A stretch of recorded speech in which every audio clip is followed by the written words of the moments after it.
अंतरायतिमिरोपशान्तये शान्तपावनमचिन्त्य वैभवं तं नरं वपुषि कुञ्जरं मुखे मन्महे किमपि तुन्दिलं महः।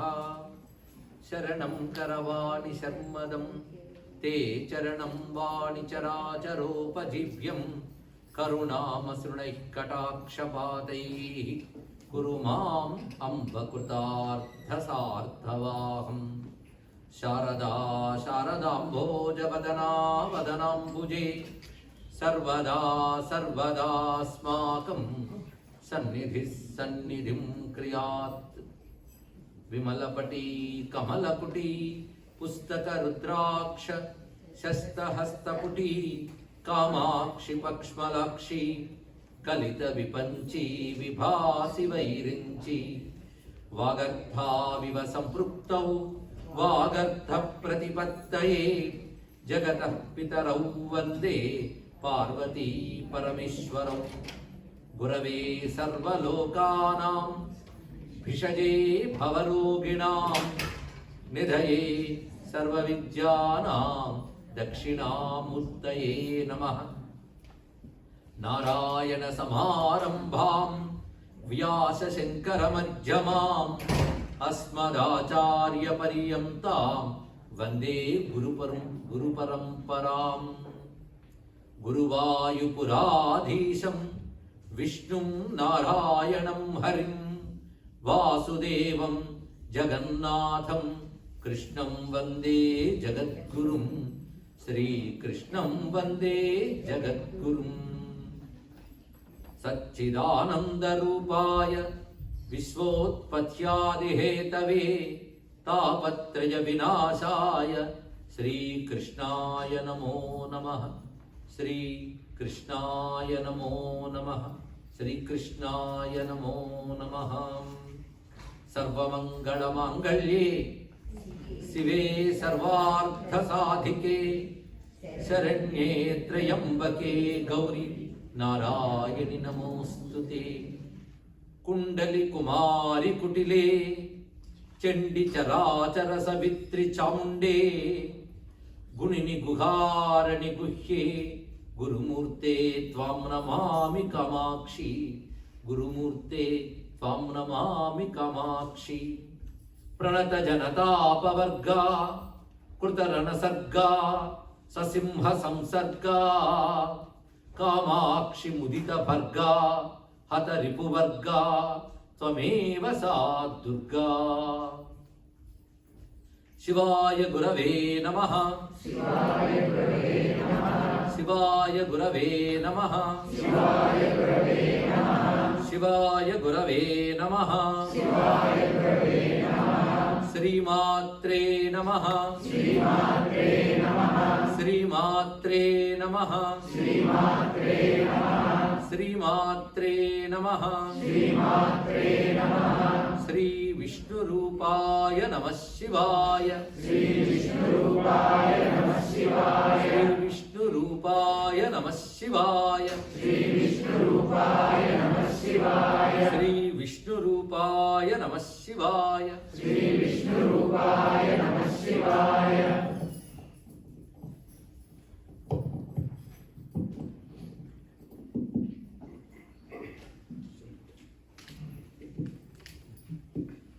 श्री विष्णुरूपाय नमः शिवाय। श्री विष्णुरूपाय नमः शिवाय। नमो महद्भ्यो ऋषिभ्यो गुरुभ्यो नमः। పవిత్రమైన మందిరంలో సర్వదేవతాత్మకుడిగా సర్వదేవ పరివారంతో కలిసి అనుగ్రహిస్తున్న శ్రీకృష్ణ పరమాత్మ గురువాయుపురాధీశుడైన శ్రీమన్నారాయణ స్వామి పాదపద్మాలకు నమస్కరించుకుంటూ ఈ స్వామి సన్నిధిలో బహుకాలం క్రితం నారాయణీయం ప్రవచనం చెప్పుకున్న జ్ఞాపకాలు మధురంగా ఇంకా హృదయంలో ఉన్నాయి. బహుకాలం తర్వాత మళ్ళీ స్వామి వద్ద సమావేశమై ఒక విశేషమైన గ్రంథం గురించి చెప్పుకోబోతున్నాం. ఇవాటి నుంచి 4 రోజులు. దీని పేరు చాలా మందికి లోకంలో ప్రసిద్ధిగా ఉన్నది మాత్రం చండీ సప్తసతి లేదా దుర్గా సప్తసతి అని ప్రసిద్ధి చెందిన గ్రంథం. సాధారణంగా ఇప్పుడు మన భారతదేశంలోనే కాకుండా ఈ దేశంలోనూ ఇతర దేశాల్లో కూడా చండీ హోమాలు బాగా జరుగుతున్నాయి. అందరూ ఉత్సాహంగా పాలుపంచుకుంటున్నారు. ఒకవైపు రుద్రాభిషేకాలు, విష్ణు సహస్రనామ పారాయణలు, వీటితో పాటు చండీ హోమాలు ఎక్కువగా జరుగుతున్నాయి. అయితే చండీ హోమంలో వినియోగించే మంత్రరాశి ఏది అంటే చండీ సప్తశతి మంత్రమే అక్కడ హోమంలో వినియోగింపబడుతూ ఉంటుంది. ఈ చండీ సప్తశతి ఎక్కడిది అంటే దీన్ని వ్యాసులు వారు రచించారు. అయితే ఆయన చండీ సప్తశతి, దుర్గా సప్తశతి అనే పేర్లు మాత్రం ఆయన పెట్టలేదు. ఆయన దీనికి దేవీ మహాత్మ్యం అని పేరు పెట్టారు. ఇది ఎక్కడున్నది అంటే మార్కండేయ పురాణంలో ఉన్న ఒక గ్రంథం ఇది. అంటే మార్కండేయ పురాణం విస్తారమైన గ్రంథం. అందులో ఒక 13 అధ్యాయాలు దేవీ మహాత్మ్యం అని చెప్పబడుతున్నాయి. వ్యాసుల వారే దీని పేరు దేవీ మహాత్మ్యం తెలియజేశారు. ఇదంతా దేవీ మహాత్మ్యం అన్నారు. అంతేగాని చండీ, దుర్గా ఇలాంటి మాటలు వాటి మహాత్మ్యం అనలేదని దేవీ మహాత్మ్యం మాత్రమే చెప్పారు. తర్వాత దాన్ని మంత్రముగా వినియోగించే పద్ధతి అందులో 13 అధ్యాయంలో 12 అధ్యాయాలు మనకు కనబడుతూ ఉంటుంది. అమ్మవారే చెప్తారు దీంతో ఆహుతులు వేసిన, పారాయణ చేసిన విశేషమైన ఫలం ఉంటుందని అమ్మవారే ఈ గ్రంథం గురించి తెలియజేస్తారు. కనుక అందులో వ్యాసుల వారు చెప్పిన దాన్ని తర్వాత మనం హవన ప్రక్రియ, పారాయణ ప్రక్రియ రెండింటిలోకి తీసుకుంటున్నాం. అంటే పారాయణగా చదువుకోవచ్చు, హోమము చేసుకోవచ్చు. ఈ 2 ప్రక్రియలుగా వినియోగించుకుంటున్నాం. అయితే దీనికి చండీ సప్తశతి అని, దుర్గా సప్తశతి అని తర్వాత మంత్ర వినియోగం చేసేటప్పుడు వారు పేర్లు పెట్టారు. అంటే మంత్రముగా మార్చి తంత్రశాస్త్రాలు ఇచ్చేటప్పుడు చండీ సప్తశతి, దుర్గా సప్తశతి అని పేరు వచ్చింది. కానీ అసలు గ్రంథంలో మాత్రం దేవీ మహాత్మ్యము అని మాత్రమే ఉన్నది. ఇక్కడ అయితే సప్తశతి ఎందుకు వచ్చినది అంటే సప్తశతి అంటే 700 అని అర్థం. 700 మంత్రాలు ఇందులో ఉన్నాయి కనుక దీన్ని సప్తశతి అని పేరు. అంటే హోమం చేసేటప్పుడు మంత్ర విభాగం 700గా ఉంటుంది ఇందులో. కానీ 700 శ్లోకాలు మాత్రం ఇందులో లేవు. ఇందులోనూ సుమారు 550 శ్లోకాలు మాత్రమే ఉన్నాయి. మరి 700 ఎలా అయ్యాయి అంటే కొన్ని శ్లోకాలకి 2 పాదాలు ఉన్న దాన్ని 2 భాగాలుగా చేసి స్వాహాకారం చెప్పడం జరుగుతుంది కనుక సంఖ్య పెరుగుతుంది. అలాగే ఋషిరువాచ, దేవా ఊచుహు అంటూ ఉవాచ శబ్దాలు కొన్ని ఉంటాయి. రాజోవాచ, ఉవాచ అంటే పలికెను అని అర్థం. ఉవాచ అనే శబ్దములు కూడా మంత్రం కింద తీసుకున్నారు. వాటిని తీసుకుని మొత్తం 700గా చేసి 700 మంత్రములు సప్తశతి అని చేస్తున్నారు. చిత్రం ఏంటంటే పురాణంలో ఒక అంశం. కానీ పురాణంలో ఒక అంశం ఇంత ప్రసిద్ధి చెందడం మాత్రం ఆశ్చర్యం. ఎంత ప్రసిద్ధి చెందంటే వేదంలో అంశమైన రుద్రం ఎంత ప్రసిద్ధి చెందిందో పురాణాల్లో దేవీ సంబంధమైన గ్రంథం అంత ప్రసిద్ధి చెందింది. అంటే రుద్ర నమక మంత్రాలకి ఎంత ప్రాధాన్యం ఉన్నదో వేద మంత్రాలకి అంత ప్రాధాన్యం పురాణ మంత్రాలకు ఉన్నది. అంటే దీనిలో ఏదో శక్తి ఉన్నది.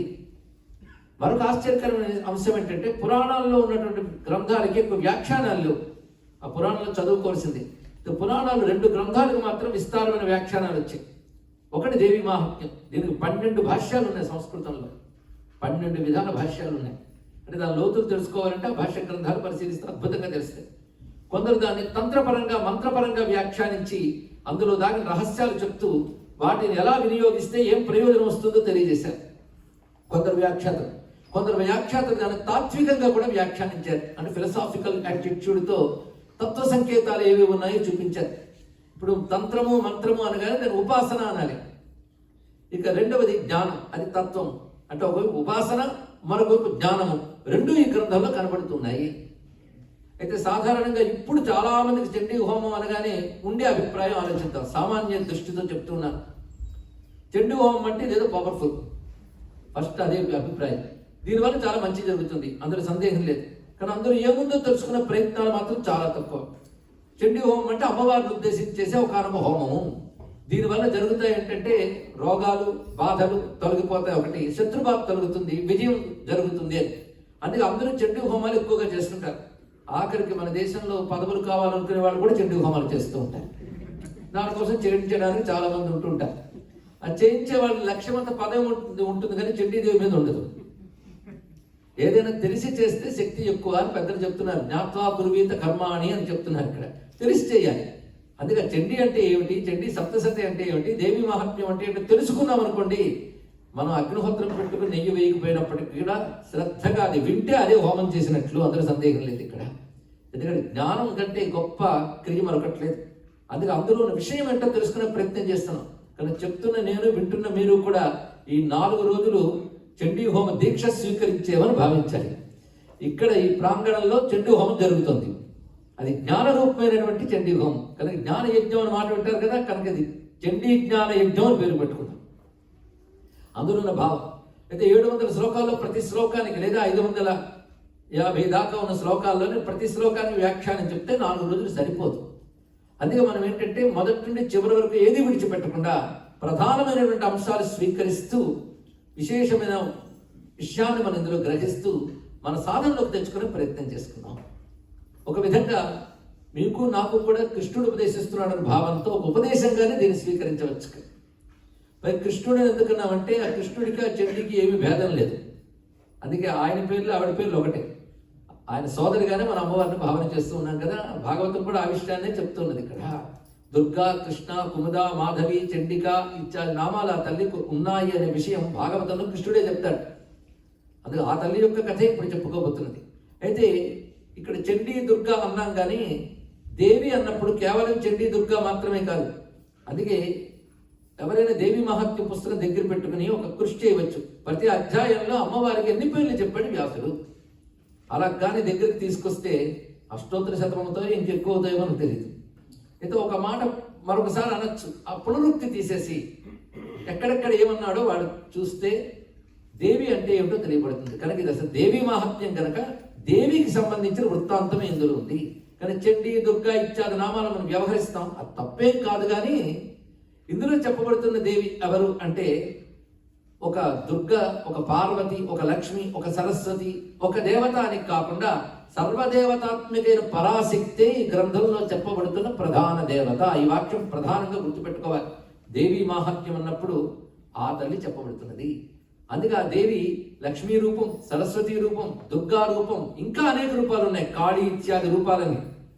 ఆ రూపాలన్నీ ఇందులో స్మరింపబడుతున్నాయి. కనుకనే దేవి మహాత్మ్య గ్రంథంలో అమ్మవారి అన్ని రూపాలని మనం ఆరాధన చేసుకుంటున్నాం. ఇన్ని రూపాలు చూస్తున్నా అవన్నీ ఒక్కటే అని. అయితే ఇందులో కథలు చాలా రమ్యంగా ఉంటాయి. ఇందులో ప్రధానంగా అమ్మవారి వృత్తాంతాలు 3 ఉంటాయి. ఆ 3 కథలు అద్భుతం. ఒకవైపు కథలకు బలం ఎక్కువ. ఆ కథల తర్వాత ఇందులో స్తోత్రాలు ఉంటాయి. స్తోత్రాలు మొత్తం 4 అధ్యాయాల్లో ఉంటాయి. 13 అధ్యాయాల్లో 4 అధ్యాయాలు స్తోత్రం. మొదటి అధ్యాయంలో ఒక దివ్యమైన స్తోత్రం వస్తుంది. 4వ అధ్యాయంలో ఒకటి, 5వ అధ్యాయంలో ఒకటి, 11వ అధ్యాయం ఒకటి. ముందు మనం పరిచయం చేసుకుంటున్నాం పుస్తకాన్ని. 1, 4, 5, 11 ఈ 4 అధ్యాయాల్లో అమ్మవారి స్తోత్రాలు ఉంటాయి. ఈ స్తోత్రాలు అత్యంత శక్తివంతమైనవి. కథను మనం తెలుసుకున్నా నిత్యం చేసుకోవడానికో అప్పుడప్పుడు చేసుకోవడానికో ఈ 4 అధ్యాయాలు పారాయణ యోగ్యములు. ఇందులో ఉన్న ప్రతి శ్లోకం ఒక మంత్రం, మహామంత్రములే. వాటి అర్థం మనం తెలుసుకుంటూ ఉంటే అమ్మవారి అర్థమైపోతారు. అమ్మవారి కారుణ్యం, అమ్మవారి యొక్క మహిమ, అమ్మవారి తత్వము, లీల ఇత్యాదులన్నీ మనకు తెలుస్తాయి. పైగా ఈ స్తోత్రాలకు ప్రత్యేకత ఉంది ఏంటంటే వేదాల్లో దేవీ సూక్తాలు చాలా ఉన్నాయి. దుర్గా సూక్తమే చాలా ప్రసిద్ధిగా జాతవేదసే సునవా ఇత్యాదులు ఉన్నాయి. అదేవిధంగా లక్ష్మీ సూక్తములు ఉన్నాయి, శ్రీ సూక్తాలు. ఇంకా సరస్వతి సూక్తములు ఋగ్వేదం మొదలుకుని సామవేదం వరకు, అథర్వవేదంలో కూడా చాలా సరస్వతి సంబంధమైన మంత్రరాశి గోచరిస్తూ ఉంటుంది. ఇంకా అమ్మవారికి మేధ, శ్రద్ధ ఇత్యాది పేర్లతో వేదమంత్రములు అమ్మవారిని బహుదా కీర్తించే. అదితి, మేధ, శ్రద్ధ, ధారణ ఇత్యాది నామాలతో అమ్మవారిని కీర్తించే మేధాసూక్తం ఉంది, శ్రద్ధాసూక్తం ఉంది. అదేవిధంగా అమ్మవారికి వేదములు అదితి ఇత్యాది నామాలు ఉన్నాయి. వీటన్నిటిలో చెప్పబడుతున్నటువంటి శక్తి అంతా కూడా దేవి మహాత్మ్యం అనే గ్రంథంలో ఉంది. అది వేదాల్లో చెప్పబడ్డ సమస్త దేవి విషయం అంతా కూడా వ్యాస భగవానుడు పురాణ రూపంలో మనకు అందించాడు. అవి మొత్తం ఆయన 13 అధ్యాయాలు రచించాడు. అయితే ఇది పారాయణలోకి తీసుకుని హోమంగా వినియోగించేటప్పటికల్లా తంత్రశాస్త్రం ఏం చేసిందంటే దాన్ని ఏ విధంగా వినియోగించాలో పద్ధతిని చేసింది. దానికి ముందు కొన్ని, వెనక్కి కొన్ని చేర్చింది. అది మనకి కవచము, అర్గళము, కీలకము అని చేయడం ఒకటి. చివరికి రహస్యత్రయం అని వైకృతిక రహస్యం, మూర్తి రహస్యం ఇత్యాది రహస్యములతో చివరికి పెట్టింది. అయితే ఇందులో సంప్రదాయ భేదాలు ఉన్నాయి. కొందరు రహస్యత్రయం పారాయణ చేయరు. మొట్టమొదటి చెప్పిన అర్గళ, కవచం, కీలకం పారాయణ చేసి మిగిలిన చేస్తారు. వీటికి మూలమంత్ర జపం కూడా ఉన్నది. అంటే చండీ మంత్రం అని దాని పేరు. చండీ నవార్ణ మంత్రం అంటారు. 9 అక్షరాల మంత్రం. అందులో 3 బీజాక్షరాలు ఉంటాయి, మిగిలిన 6 అక్షరాలు. అది చాలా అత్యద్భుతమైన మహామంత్రం. కేవలం ఆ మంత్రంతోనే అమ్మవారిని ఉపాసించి ముక్తి పొందిన వారు చాలా మంది ఉన్నారు. మన ప్రాంతాల్లో అంటే తెలుగు, తమిళ ఇత్యాది ప్రాంతాల్లో, దక్షిణాదిలో శ్రీ విద్య చాలా ప్రసిద్ధి. కానీ భారతదేశం ఇతర ప్రాంతాల్లో మాత్రం శ్రీ విద్య అంత ప్రసిద్ధిగా లేదు. కానీ మొత్తం భారతదేశం అంతా ఆసేతు సీతాచలం బాగా ప్రసిద్ధి ఉన్నది మాత్రం దేవి మహాత్మ్యమే. అంత ప్రపంచంలోకి ముఖ్యంగా వ్యాపించిందంటే దేశమంతా ప్రసిద్ధిగా ఉండడం వల్ల. అక్కడెక్కడో హిమపర్వత ప్రాంతాల వద్ద మొదలుకొని ఇక్కడెక్కడో కేరళ వరకు కూడాను మొత్తం భారతదేశం అంతా అమ్మవారి ఆరాధన అంటే దుర్గా పాఠ్, చండీ పాఠ్ అని చేసేది ఈ దేవి మహత్యాన్ని. ఇప్పుడు మనం కాశీ లాంటి మహాక్షేత్రానికి వెళ్ళినా, మధ్యప్రదేశ్, మహారాష్ట్ర ఏ ప్రాంతానికి వెళ్ళినప్పటికి కూడా ఇవి పారాయణలు చేయడాలు, హోమాలు చేయడాలు కనబడతాయి. దేవి నవరాత్రులు వస్తే 9 రోజులు చేసేదంతా ఇదే. దీన్నే పారాయణ చేస్తారు ఈ క్రమంతో. కనుక లోకంలో జరిగేది ఏమిటో ఇప్పటి వరకు మనం తెలుసుకుంటూ ఉన్నాం. అలా కీలకం, కవచం, అర్గళం ఇత్యాదులతో కలుపుకుంటూ మూలమంత్రం జపం చేసుకుని ఇది పారాయణ చేసి అనుష్ఠానం చేస్తారు. కొంతమంది ఏం చేశారంటే సప్తశతిలో తర్వాత సంస్కరణలు కూడా కొన్ని చేశారు. సప్తశతి ఏమిటి, అమ్మవారి నవార్ణ మంత్రం కనుక నవశతి చేద్దాము అని చెప్పి 900 మంత్రాలు తీశారు ఇందులో వచ్చి. అంటే వాళ్ళని కొత్త ఏం కలపలేదు. వీళ్ళు కొంత భాగం చేస్తే వాళ్ళు ఎవరు కొంత భాగం చేశారు అంతే. మొత్తానికి ఉన్నదాన్నే వాళ్ళు 700 మంత్రాలుగా చేస్తే కొందరు 900 మంత్రాలుగా చేశారు. ఇది నవశతి అనే పేరుతో ఉపాసన చేసే సంప్రదాయం ఒకటి ఉన్నది. అది ఎక్కువ వ్యాప్తిలో లేదు, కానీ వారు ఎక్కువగా దక్షిణాచార సంప్రదాయం, సమయాచార సంప్రదాయం అని చెప్తూ ఉంటారు, దానిలో చేస్తూ ఉంటారు. వాటితో మహిమలు పొందిన వాళ్ళు కూడా చాలా మంది ఉన్నారు. సప్తశతిలో కూడా మరొక సంప్రదాయాలు ఏం చేస్తున్నట్టు ఉవాచనక మంత్రత్వం ఇవ్వకుండా ఆ శ్లోకాలనే భాగాలుగా చేస్తూ 700 మంత్రాలు చేసిన వాళ్ళు ఉన్నారు, ఉవాచన ముట్టుకోకుండా. ఇది ఒక సంప్రదాయం. దీని సంప్రదాయాలు ఏది గొప్పది అంటే మనం ఏ గురువుని ఆశ్రయించామో ఆ గురువు చెప్పిన సంప్రదాయం శ్రేష్టం. అంతేగాని ఫలానా సంప్రదాయం గొప్పది, నాది కార్యము అని భావం ఎప్పుడూ ఉండకూడదు. గురువు చెప్పినదే సంప్రదాయం. కానీ వీటి మూడింట్లోనూ పరంపర ఉంది, గురు పరంపర ఉంది. ఈ విధంగా దేవి మహాత్మ్యం పారాయణ చేసుకుంటూ ఇటువైపు హోమాలు చేస్తూ సిద్ధి పొందుతున్న వారు నేటికి ఉన్నారు. పైగా చండి అనగానే చాలా మందికి భావం ఏముందంటే ఉగ్రశక్తి, మహాకోపం, అమ్మో తీవ్రం, ఇలాంటి భావాలు ఉన్నాయి. కానీ ఇందులో చెప్పబడుతున్న తల్లి ఉగ్రము, సౌమ్యము అన్నీ అయిన పరాశక్తి. అది ముందు తెలుసుకోవాలి. పరాశక్తి ఉగ్ర రూపిణ, సౌమ్య రూపిణ అంటే తర్వాత మన నలుగురు తెలుసుకుంటాం. సౌమ్యాని యాని రూపాని త్రైలోక్యే విచరంతితే యాని చాత్యంత ఘోరాని తైరక్షాస్మాంస్తదాభవం అంటూ దేవి మహాత్మ్యం అనగా చండీ సప్తశతిలో శ్లోకం ఉంది.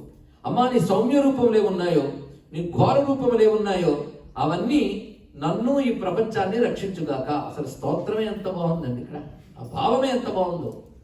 అంటే సృష్టిలో సౌమ్యమే ఉండాలి అనడానికి లేదు, ఉగ్రం ఉండకూడదు అనడానికి లేదు. నువ్వు ఒప్పుకున్నా ఒప్పుకోపోయినా రెండు ఉంటాయి. ఇది సరిగ్గా రుద్రభావంలో ఘోరాఘోరతత్వాన్ని తెలియజేస్తుంది. నమో అఘోరేభ్యో ఘోరేభ్యో ఘోర ఘోరతరేభ్య అని ఏదైతే వేదము ఘోరాఘోరతత్వాన్ని చెప్తుందో అది ఇక్కడ సౌమ్య ఘోర రూపంలో చెప్తుంది. సౌమ్య ఘోర రూపాలు ప్రపంచంలో ఉంటాయి, ఉండాలి, ప్రతిదానిలో ఉంటుంది. ఇవాళ ఇక్కడ ఒక నది ప్రవహిస్తూ ప్రశాంతంగా వచ్చింది అనుకుంటాం, కానీ పుట్టిన దగ్గర నుంచి కొండలు దుమికేటప్పుడు మహా తీవ్రంగానే ఉంటుంది. ఒక నదీ ప్రవాహంలోనే మనం ఒక సౌమ్య దశని, ఒక తీవ్ర దశని చూస్తున్నాం. ఇక్కడికి సౌమ్యం రావాలంటే అక్కడ తీవ్రం ఉండాలి. కానీ సృష్టిలో సౌమ్యం ఎంత అవసరమో తీవ్రత అంత అవసరమే. ఈ రెండు కలిసే జగత్తు. అది కేవలం సౌమ్యమే భగవంతుడు అనకూడదు. భారతీయ సంస్కృతిలో సౌమ్యమే భగవంతుడు అనరు, రెండు భగవంతుడే అంటారు ఇక్కడ. ఎందుకంటే రెండు రూపాలతో ఆయన కలిగించేది జగత్తుకి క్షేమము, మంగళమే కలిగిస్తున్నాడు. కానీ ఏ రూపంలో ఉన్న భగవత్ శక్తి మనకి అనుగ్రహ స్వరూపమే తప్ప అది బాధించే రూపం కాదు. అంటే బాధిస్తుందా బాధించదా అంటే కొన్ని బాధించాలి. అలా బాధించడం వల్ల మళ్ళీ లోకానికి క్షేమం కలిగిస్తుంది. అదే తీవ్ర సౌమ్య రూపములతో ఉన్న ఒకే పరాశక్తి ఇందులో చెప్పబడుతుంది. ఎవరు లక్ష్మియో, ఎవరు సరస్వతియో, ఎవరు దుర్గయో, ఎవరు సమస్త దేవతా రూపిణియో అంతా కూడా ఒకే శక్తి. అది భారతీయ సంస్కృతిలో ఒకే భగవంతుడిని ఆరాధిస్తారు. ఆ భగవంతుడు తన శక్తితో ప్రపంచాన్ని నడుపుతున్నాడు కనుక ఆయన శక్తిని ఆరాధిస్తాం. అప్పుడే రెండు వచ్చాయి. ముందు ఒక్క భగవంతుడు అన్నారు, ఏదో బాగుంది అనుకుంటే మళ్ళీ ఆయన శక్తిని ఆరాధిస్తాం. రెండు వచ్చేది ఏంటంటే రెండు వేరు కాదయ్యా. ఆయన శక్తి అంటే ఆయన నుంచి వేరా కాదు. కనుక ఆయన శక్తిని ఆరాధిస్తున్నాం అంటే ఆయన్ని ఆరాధించినట్లే, ఆయన్ని ఆరాధించామంటే శక్తిని ఆరాధించినట్లే. ఇది ఎరుక ఎప్పుడు కలిగి ఉండాలి. మనం ఒక పటిక బెల్లం పట్టుకున్నాము అంటే బెల్లాన్ని తీపిని కలిపే పట్టుకున్నాం. సూర్యుడిని చూస్తున్నాం అంటే సూర్యుడిని వెలుగుని కలిపే చూస్తున్నాం. చంద్రుడిని చూస్తున్నాం అంటే చంద్రుడిని వెన్నెల్ని కలిపే చూస్తున్నాం. ఈ అభేద భావంతో శక్తిని ఆరాధిస్తున్నాం. కనుక ఇప్పుడు సప్తశతిలో మనం పరమేశ్వరిని ఆరాధిస్తున్నామా, పరమేశ్వరిని ఆరాధిస్తున్నామా? అక్కడ డూరీ మారింది కానీ పరమేశ్వర భావం మారలేదుగా. అందుకే ఎప్పుడు ఒకటే పరమేశ్వర భావం. అయితే భగవంతుడు ఒక్కడే అయినప్పటికీ జగత్తు ఒక్క రకంగా లేదు, అది అనేకముగా ఉంటుంది. అనేకమైన జగత్తుని అనేక రకాలుగా అనుగ్రహిస్తున్నాడు. ఆ అనేక రకాల విభూతులు, ఆ విభూతులతో అనేక దేవతలు, అనేక రూపాలు వస్తూ ఉంటాయి. ఇవన్నీ కలిపే మనకు కావాలి. ఇవాళ మనం ఒక అవసరం కోసం ఒక రూపాన్ని ఉపాసిస్తాం కానీ మన అవసరాలు మనకంటే ఆ శక్తికి బాగా తెలుసు ఏ రూపంతో రావాలి. కానీ ఈ రూపంతో అనుగ్రహించమ్మా నువ్వు అంటూ ఉంటే నీ అవసరానికి ఎలా రావాలో నాకు తెలిసి ఉంటుంది అమ్మవారు. అందుకే ఆ బాధ్యత ఆవిడికి అప్పచెప్పేసి మీ ఇష్టమైన రూపాన్ని అమ్మవారిని ధ్యానిస్తూ తల్లి అనుగ్రహించు అనాలి. కానీ దేవి మహాత్ముల చెండి అనగానే తీవ్ర శక్తిని మాత్రం అనుకోవద్దు, కాదని కూడా అనుకోవద్దు. సౌమ్యము తీవ్రము కూడా ఒకే పరాశక్తి. అది మా అమ్మ ఎప్పుడైనా ఒకటి. ఈ భావం కలిగి ఉండాలి. అయితే ఇక్కడ తీవ్ర భావం గురించి కూడా కొంచెం మాట్లాడాలి. ఎందుకంటే మన సంప్రదాయంలోనే ఒక దాని వైపు మొగ్గు చూపించి ఒరిగిపోయి ఇంకొక సంప్రదాయం నిరాకరించే వాళ్ళు కనబడుతూ ఉంటారు. కానీ వేదం నుంచి వచ్చిన ఏ సంప్రదాయమైనప్పటికీ ఉత్తమ సంప్రదాయం భావించే సమన్వయ ధోరణ మనది కనుక ప్రతిదానిలో గొప్పతనాన్ని తెలుసుకునే ప్రయత్నం చేయాలి. దుర్గా ఆరాధన లోకంలో ప్రసిద్ధిగా ఉన్నది. ఆ దుర్గాదేవిని ప్రధానంగా ఇందులో మనం భావించుతాం. మొత్తం కలుపుకుని దుర్గాశక్తే ఇందులో ఉన్నది అంటారు. ఆ దుర్గయ్య లక్ష్మీ సరస్వతి ముగురమ్మల మూలపుటమ్మ అన్నాం కనుక అన్ని రూపములతో ఉన్న దుర్గ. సాధారణంగా లక్ష్మీ సరస్వతి దుర్గా అంటూ ఉంటాం. కానీ ఇందులో ఏది ఆరాధించినా మిగిలిన రెండు అందులో ఉన్నాయని భావం కలిగి ఉండాలి. అందుకే దుర్గమ్మను ఆరాధించినప్పటికీ ముగ్గురమ్మల మూలపుటమ్మ అంటున్నాం కదా. అమ్మల గన్నయ్యమ్మ ముగురమ్మల మూలపుటమ్మ చాలా పెద్దమ్మ, సురారులమ్మ కడుపు ఆరడి పుచ్చడి అమ్మ తన్ను లోనమ్మిన వెల్పుటమ్మల మనమ్ముల నుండెడి అమ్మ దుర్గ మాయమ్మ కృపాబ్ధి ఇచ్చుత మహత్వ కవిత్వ పటుత్వ సంపదలు అన్నారు పోతన గారు. మొత్తానికి ఆయన కూడా దుర్గ అంటే ముగురమ్మలే. లక్ష్మీదేవిని ఆరాధించిన ముగురమ్మలు అనేది తెలుసుకోవాలి. ఇది శక్తి ఆరాధన అనేది విశేషం. ఇది వైదికమైన శక్తి ఆరాధన. వేద విరుద్ధమైన శక్తి ఆరాధన ఒకటి ఉంటూ ఉంటుంది. దాని జోలికి మన అనవసరం. వేద ప్రమాణంతో వ్యాసులు వారు వేదాలను రచించిన ఎవరైతే వ్యాసుడు వేదాలను విభజించి అందించాడో ఆ వ్యాసుని పురాణాలను మనకు అందించాడు కనుక వేద హృదయాన్ని అందిస్తున్నాడు. కనుక ఇప్పుడు మనం చెప్పబోయే గ్రంథం దేవీ మహాత్మ్యం. దీని లోకంలో నామాంతరాలు దుర్గా మహాత్మ్యం లేదా దుర్గా సప్తసతి, చండీ సప్తసతి, దేవీ సప్తసతి అనే వ్యవహారాలు కూడా కనబడుతున్నాయి. కానీ ఇందులో సప్తసతి లేదు. 550 దాకా శ్లోకాలు మాత్రమే ఉన్నాయి. ఇవి మనం ముందు అవగాహన చేసుకున్నాం. ఇక్కడ సప్తసతిని వ్యవహరించరాదు అని మనం అనకూడదు. ఆ పద్ధతిలో చేసేటప్పటిది. అయితే ఇక్కడ మంత్రోపదేశం ఉన్నటువంటి వారు అర్గళ, కీలకం, కవచం ఇత్యాదులు చేస్తూ ఉంటారు. కొంతమంది రహస్యత్రయం చేస్తారు. కానీ కొన్ని సంప్రదాయాల్లో రహస్యత్రయం లేదు. పూర్వాంగం, ఉత్తరాంగం అని ప్రతిదానికి ఉంటుంది. సప్తశతికి పూర్వాంగం ఈ 3 ఏది కవచము, అర్గళము, కీలకం. ఉత్తరాంగం రహస్యత్రయం, వైకుంఠిక రహస్యం, ప్రాధానిక రహస్యం, మూర్తి రహస్యం అని 3 రహస్యాలు ఉంటాయి చివరికి. కొందరు ఆ రహస్యత్రయం ఎక్కడి నుంచో వచ్చింది కానీ సంబంధం లేదు అంటారు. కొందరు పారాయణ చేస్తారు. అయితే ఈ మొదటి 3 ప్రధానంగా చెప్తుంటారు. కానీ మంత్రోపదేశం లేనటువంటి వారికి ఈ పూర్వాంగ ఉత్తరాంగాలు అక్కర్లేదు. వాళ్ళు మరి ఎలా పారాయణ చేసుకుంటారంటే గ్రంథం చదువుకోవచ్చు. ఎందుకు పురాణం రచించినదే ఎవరైనా చేసుకోవచ్చు అనడానికి. ఇక్కడ పురాణంలో ఉన్నటువంటి మొత్తం 13 అధ్యాయాలు అమ్మ నామాలు ఒకసారి తెలిసిన దుర్గానామము ఏదో చదువుకుని అమ్మను ఒకసారి ఆరాధన నమస్కరించుకుని ఆచమనం చేసుకుని పారాయణ చేసుకోవచ్చు. నియమం పాటించాలి, శుచి ఉండాలి, ఉచ్చారణ లోపం ఉండకూడదు.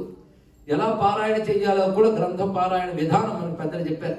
ఒళ్ళో పెట్టుకు చదవకూడదు, చేతితో ఇలా పట్టుకు చదవకూడదు, పీఠం మీద పెట్టాలి, ముందు పుస్తక పూజ చేయాలి.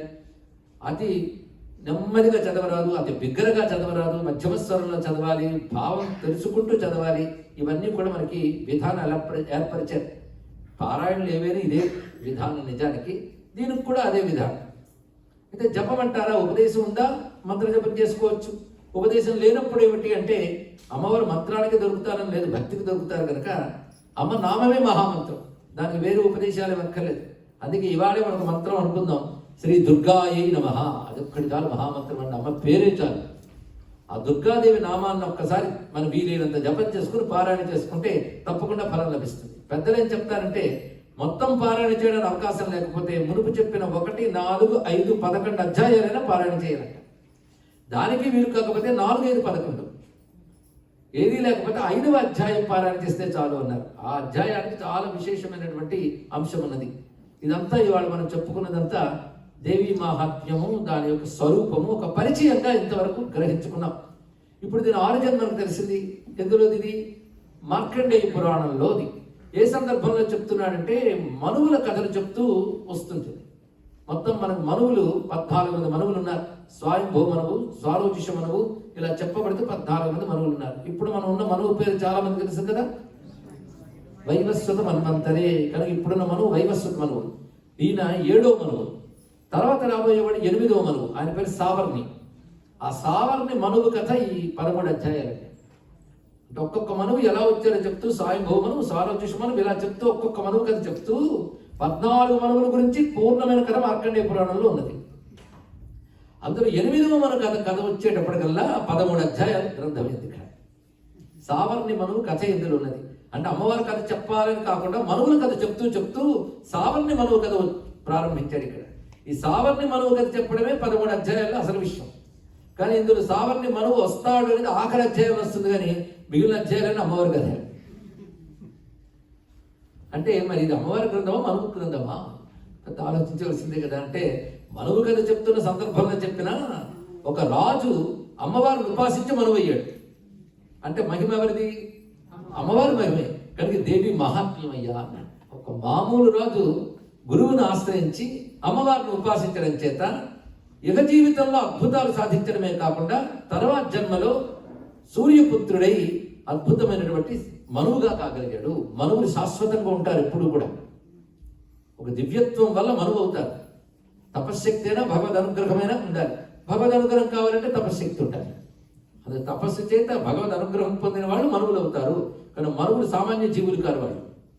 వాళ్ళు శాశ్వతంగా ఉంటారు. మొదటి మనువు స్వయంభూ మనువు మొదలుకొని ఈ సావర్ణి వరకు. తర్వాత వచ్చే వాళ్ళందరూ సావర్ణి నామంతోనే వస్తుంటారు. వేరు సావర్ణి, దక్ష సావర్ణి ఇత్యాది నామాలతో. మొత్తం 14 మనువుల కథ చాలా విశేషం. ఒక్కొక్క మనువు ఒక్కొక్క గొప్పతనం. మొదటి వాడు స్వయంభూ మనువు, పేరే స్వయంభూ, బ్రహ్మదేవుడి నుంచి వచ్చాడే. తర్వాత వచ్చిన వాడు సారోచిష మనువు. ఈయన గురించి మను చరిత్రను పెద్ద గ్రంథమే రచించారు అల్లసాని పెద్దన గారు తెలుగులో. ఒక్కొక్క మనువు ఒక్కొక్క కథ. వాడు ఎలా మనువయ్యాడని అల్లసాని పెద్దన గారు గ్రంథం రాయడానికి కూడా మార్కండేయ పురాణంలో కథే ఆధారం. అది ఆయన ముందే రాస్తాడు అక్కడ పీఠికలో కృష్ణదేవరాయలతో మాట్లాడుతున్నప్పుడు. అది కూడా కావ్యం నాకు మంచి ఎంటర్టైన్మెంట్ కోసం రాయు అనలేదు కృష్ణదేవరాయలు. మనువుల చరిత్ర వినడం వల్ల జన్మ చరితార్థం అవుతుంది. జీవుడు తరిస్తాడు కనుక నేను తరించడం కోసం నువ్వు ఇది రాయవారియా అని పెద్దలు గారు ప్రార్థిస్తాడు కృష్ణదేవరాయలు. సంప్రదాయం తెలిసిన వాడంటే మహానుభావుడు. అది వాళ్ళ కవిత్వం వినోదం కాదు, అది ఒక పవిత్ర విద్య. అందుకే దాని ద్వారా నాకు మనువుల చరిత్ర చెప్పడం వల్ల తరిస్తాను కనుక నా పేరనది రాయు అని ప్రార్థిస్తే పెద్దన గారు అప్పుడు కృష్ణదేవరాయల హృదయం తెలిసి రచించాడు. కృష్ణదేవరాయలకి మార్కండేయ పురాణం తెలుసు, అందులో వృత్తాంతం తెలుసు. అది అలాంటి మనువుల కథలో సావర్ణి మనువు కథ చెప్తున్నాను విను అని ప్రారంభమవుతుంది. మొదటి అధ్యాయంలో మొదటి శ్లోకమే సావర్ణి మనువు కథ చెప్తున్నాను నాయన అని ప్రారంభమవుతుంది. మొదట ఒక రాజు ఉన్నాడు అంటారు. ఆ రాజు గురువు దగ్గరికి వెళ్ళడం అంతా మొదటి అధ్యాయం. ఆ అధ్యాయంలో అమ్మవారి కథ మొదలైపోతుంది. ఇంకా అక్కడి నుంచి రాజు తర్వాత ఇంకోడు చెప్పేవాడు ఎవరు దొరకరు, అంత అమ్మవారే మొత్తం. చిట్ట చివరికి వచ్చేటప్పటికల్లా ఆ రాజు గురువు ద్వారా అమ్మవారి ఉపదేశం పొంది, ఎందుకంటే గురువు ముందు ఉపదేశంతో పాటు అమ్మ జ్ఞానాన్ని ఇచ్చాడు. ఆ జ్ఞానమే మొత్తం 12 అధ్యాయాలు. అంటే గురువు ద్వారా మంత్రం పుచ్చుకోవడమే కాకుండా ఆ మంత్ర సంబంధమైన జ్ఞానం కూడా గ్రహించాలి ఇక్కడ అని చెప్పడం ఉంది. ఎందుకంటే జ్ఞానం కలిగి చేసే ఉపాసనకు బలం ఎక్కువ. అయితే మరి గురువులందరూ చెప్పరు కదా. అంటే జ్ఞానం పొందడానికి అరుగుడో కాడో అని ముందు చెప్పరు. ముందు మంత్రం ఇస్తారు. అది చెయ్యగా వాడి మనసు శుద్ధమై జ్ఞానం పొందాలనే స్థితి వాడికి కలిగినప్పుడు జ్ఞానం చెప్తాడు. ఎవడికి ఉంటుంది జ్ఞానం కావాలి అని, అది వాడికి కలిగితే ఇస్తాడు. లేకపోతే చేసుకుంటూ వెళ్ళిపోతూ ఉంటారు. వాళ్ళ పాపాలు పోతే తర్వాత జన్మలో ఎప్పుడు వస్తుంది. జ్ఞానంతో చేసే ఉపాసన ఈ జన్మలోనే తరింపజేస్తుంది. అది గొప్ప విషయం. ఇక్కడ ఆ జ్ఞానాన్ని ఇస్తాడు కనుక అమ్మవారికి సంబంధించిన జ్ఞానమే కథల రూపంలో చెప్తాడు. ఇక్కడ వినడానికి కథల్లో కనబడతాయి, కానీ మంత్ర సంకేతాలు ఉంటాయి, జ్ఞాన సంకేతాలు ఉంటాయి. ఉపాసనకి మంత్ర సంకేతాలు, మోక్షానికి జ్ఞాన సంకేతాలు రెండును. ఎందుకంటే చాలా కాలం క్రితం ఒక ఆయన ఒక పెద్ద వేదాంత పండితుల వద్దకు వెళ్ళి మాకు చండీ సప్తశతి ప్రవచనం చేయండి అన్నాడు. ఆయన ఉపనిషత్తులన్నీ చెప్తుంటాడు. ఆయన ఒక్కసారి విసుక్కుని ఇంకా పురాణాలను పట్టుకుంటావేంటయ్యా, ఈ రాక్షస సంహారాలు, ఈ దేవతలు రావడాలు, అబ్బాయి అవన్నీ అనవసరం వదిలే అన్నాడు. ఇక్కడ బ్రహ్మ విద్య నేర్చుకున్నాడు. తీరా చూస్తే ఈ గ్రంథం అంతా బ్రహ్మ విద్య. చండీ సప్తశతి అంతా బ్రహ్మ విద్యయే. బ్రహ్మ విద్య అంటే పరమాత్మతత్వాన్ని ప్రతిపాదన చేసేది. బ్రహ్మ విద్యలో 2 అంశములు ఉంటాయి. సగుణముగా ఉపాసించుట, నిర్గుణముగా మనలోనే గ్రహించుట. రెండును. ఆ 2 లక్షణాలు ఇందులో మనకి కనబడతాయి. పైన సగుణంగా ఉపాసించనేది నిర్గుణ జ్ఞానం రాదు. ఆ సగుణ బ్రహ్మంగా ఉన్న ఈశ్వరుడే మనకి ఆ నిర్గుణ జ్ఞానాన్ని కలిగించాలి.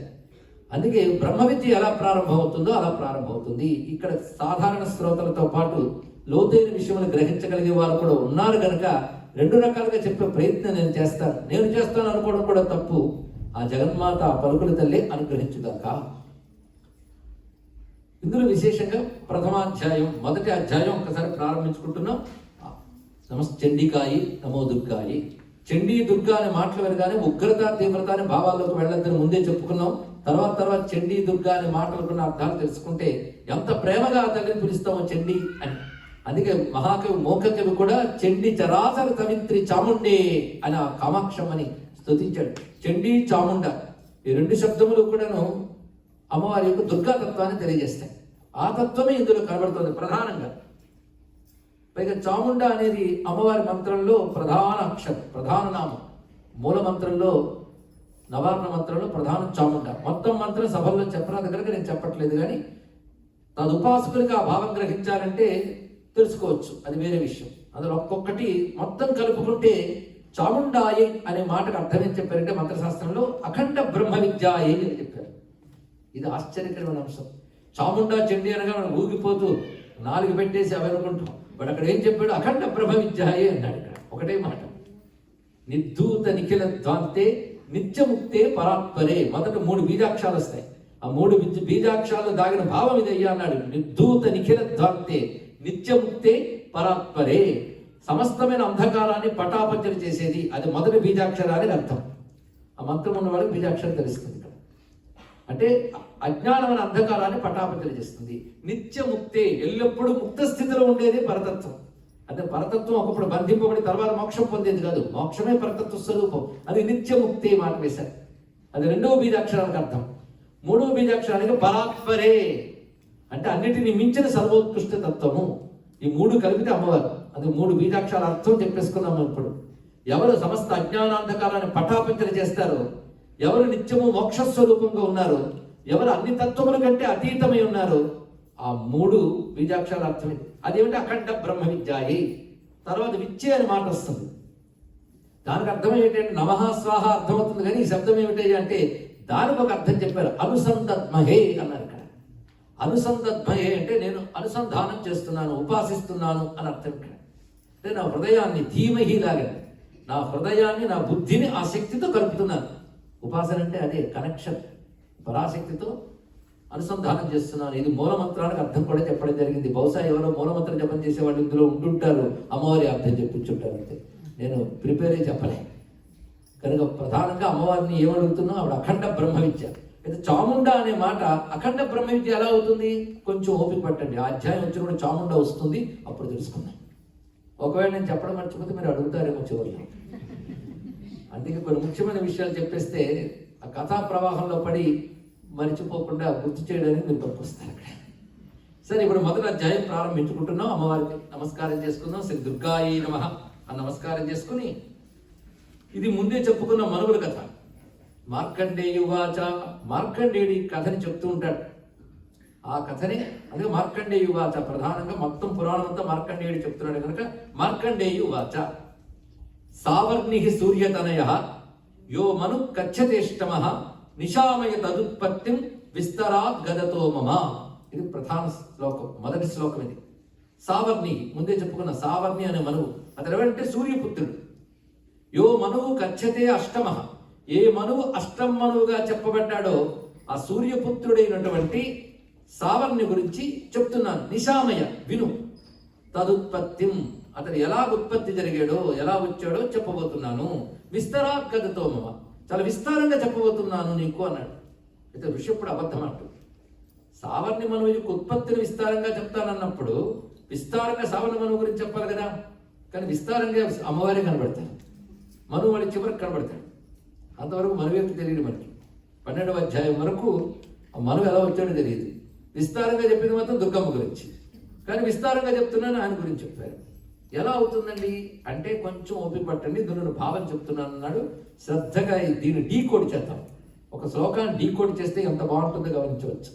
సా అనే మాటతో ప్రారంభమైంది మొత్తం గ్రంథం. సంస్కృతంలో సా అనే మాటకు అర్థం ఆమె. ఆమె అంటే ఈమె కాదు. ఈమె అంటే ఇలా నువ్వు చేతితో చూపిస్తే ఈమె. సా, ఆమె అంటే ప్రస్తుతం నీకు ప్రత్యక్షం కాదు ఆవిడ, ప్రస్తుతం పరోక్షంగా ఉంది. ఎందుకంటే ప్రపంచం పడుతుంది కానీ పరమాత్మ పట్టట్లేదు మనకి. కనుక అది మన అనుభవానికి వచ్చే వరకు అది అదే. ఇది అని చెప్పలేం. ఇదని చెప్పే ప్రపంచం కావలసినంత అనుభవంలో ఉంది. అదే అని చెప్పే పరతత్వం మనకు అనుభవంలో లేదు. అది అనే మాటకి సంస్కృతంలో తత్ అంటారు. ఈ తత్పదం ఎవరిని చెప్తుందో అదే పరమాత్మ. అందుకే తత్సవితుర్వరేణ్యం చితి తత్పద లక్ష్యార్థ చిదేకర స్వరూపిణి అని లలితా శాస్త్రం చెప్తున్నాం. ఈ తత్పదం అంటే అది. దాని పుంలింగం సహ, స్త్రీలింగం సా. దాన్ని స్త్రీలింగంలో చెప్తే సా అవుతున్నది. ఈ రెండు విధాలుగా పరతత్వాన్ని చెప్పడం మనకి వేదంలో గోచరిస్తుంటుంది. సైషా జగదండ మసృజత అని వేదంలో దేవి సూక్తం చెప్తుంది. సైషా జగదండ మసృజత అని ప్రారంభమవుతుంది. సైషా అష్టావశవ, ఇది దేవి అధర్వ శిష్యంలో వస్తుంది. అమ్మవారి గురించి చెప్పినప్పుడు సా ఏషా అని మొదలు పెడతారు. అంటే దేవతలందరి ముందు అమ్మవారి ప్రత్యక్షం కాగానే కాశిత్వం మహాదేవీతి అని అడుగుతారు దేవి సూక్తంలో.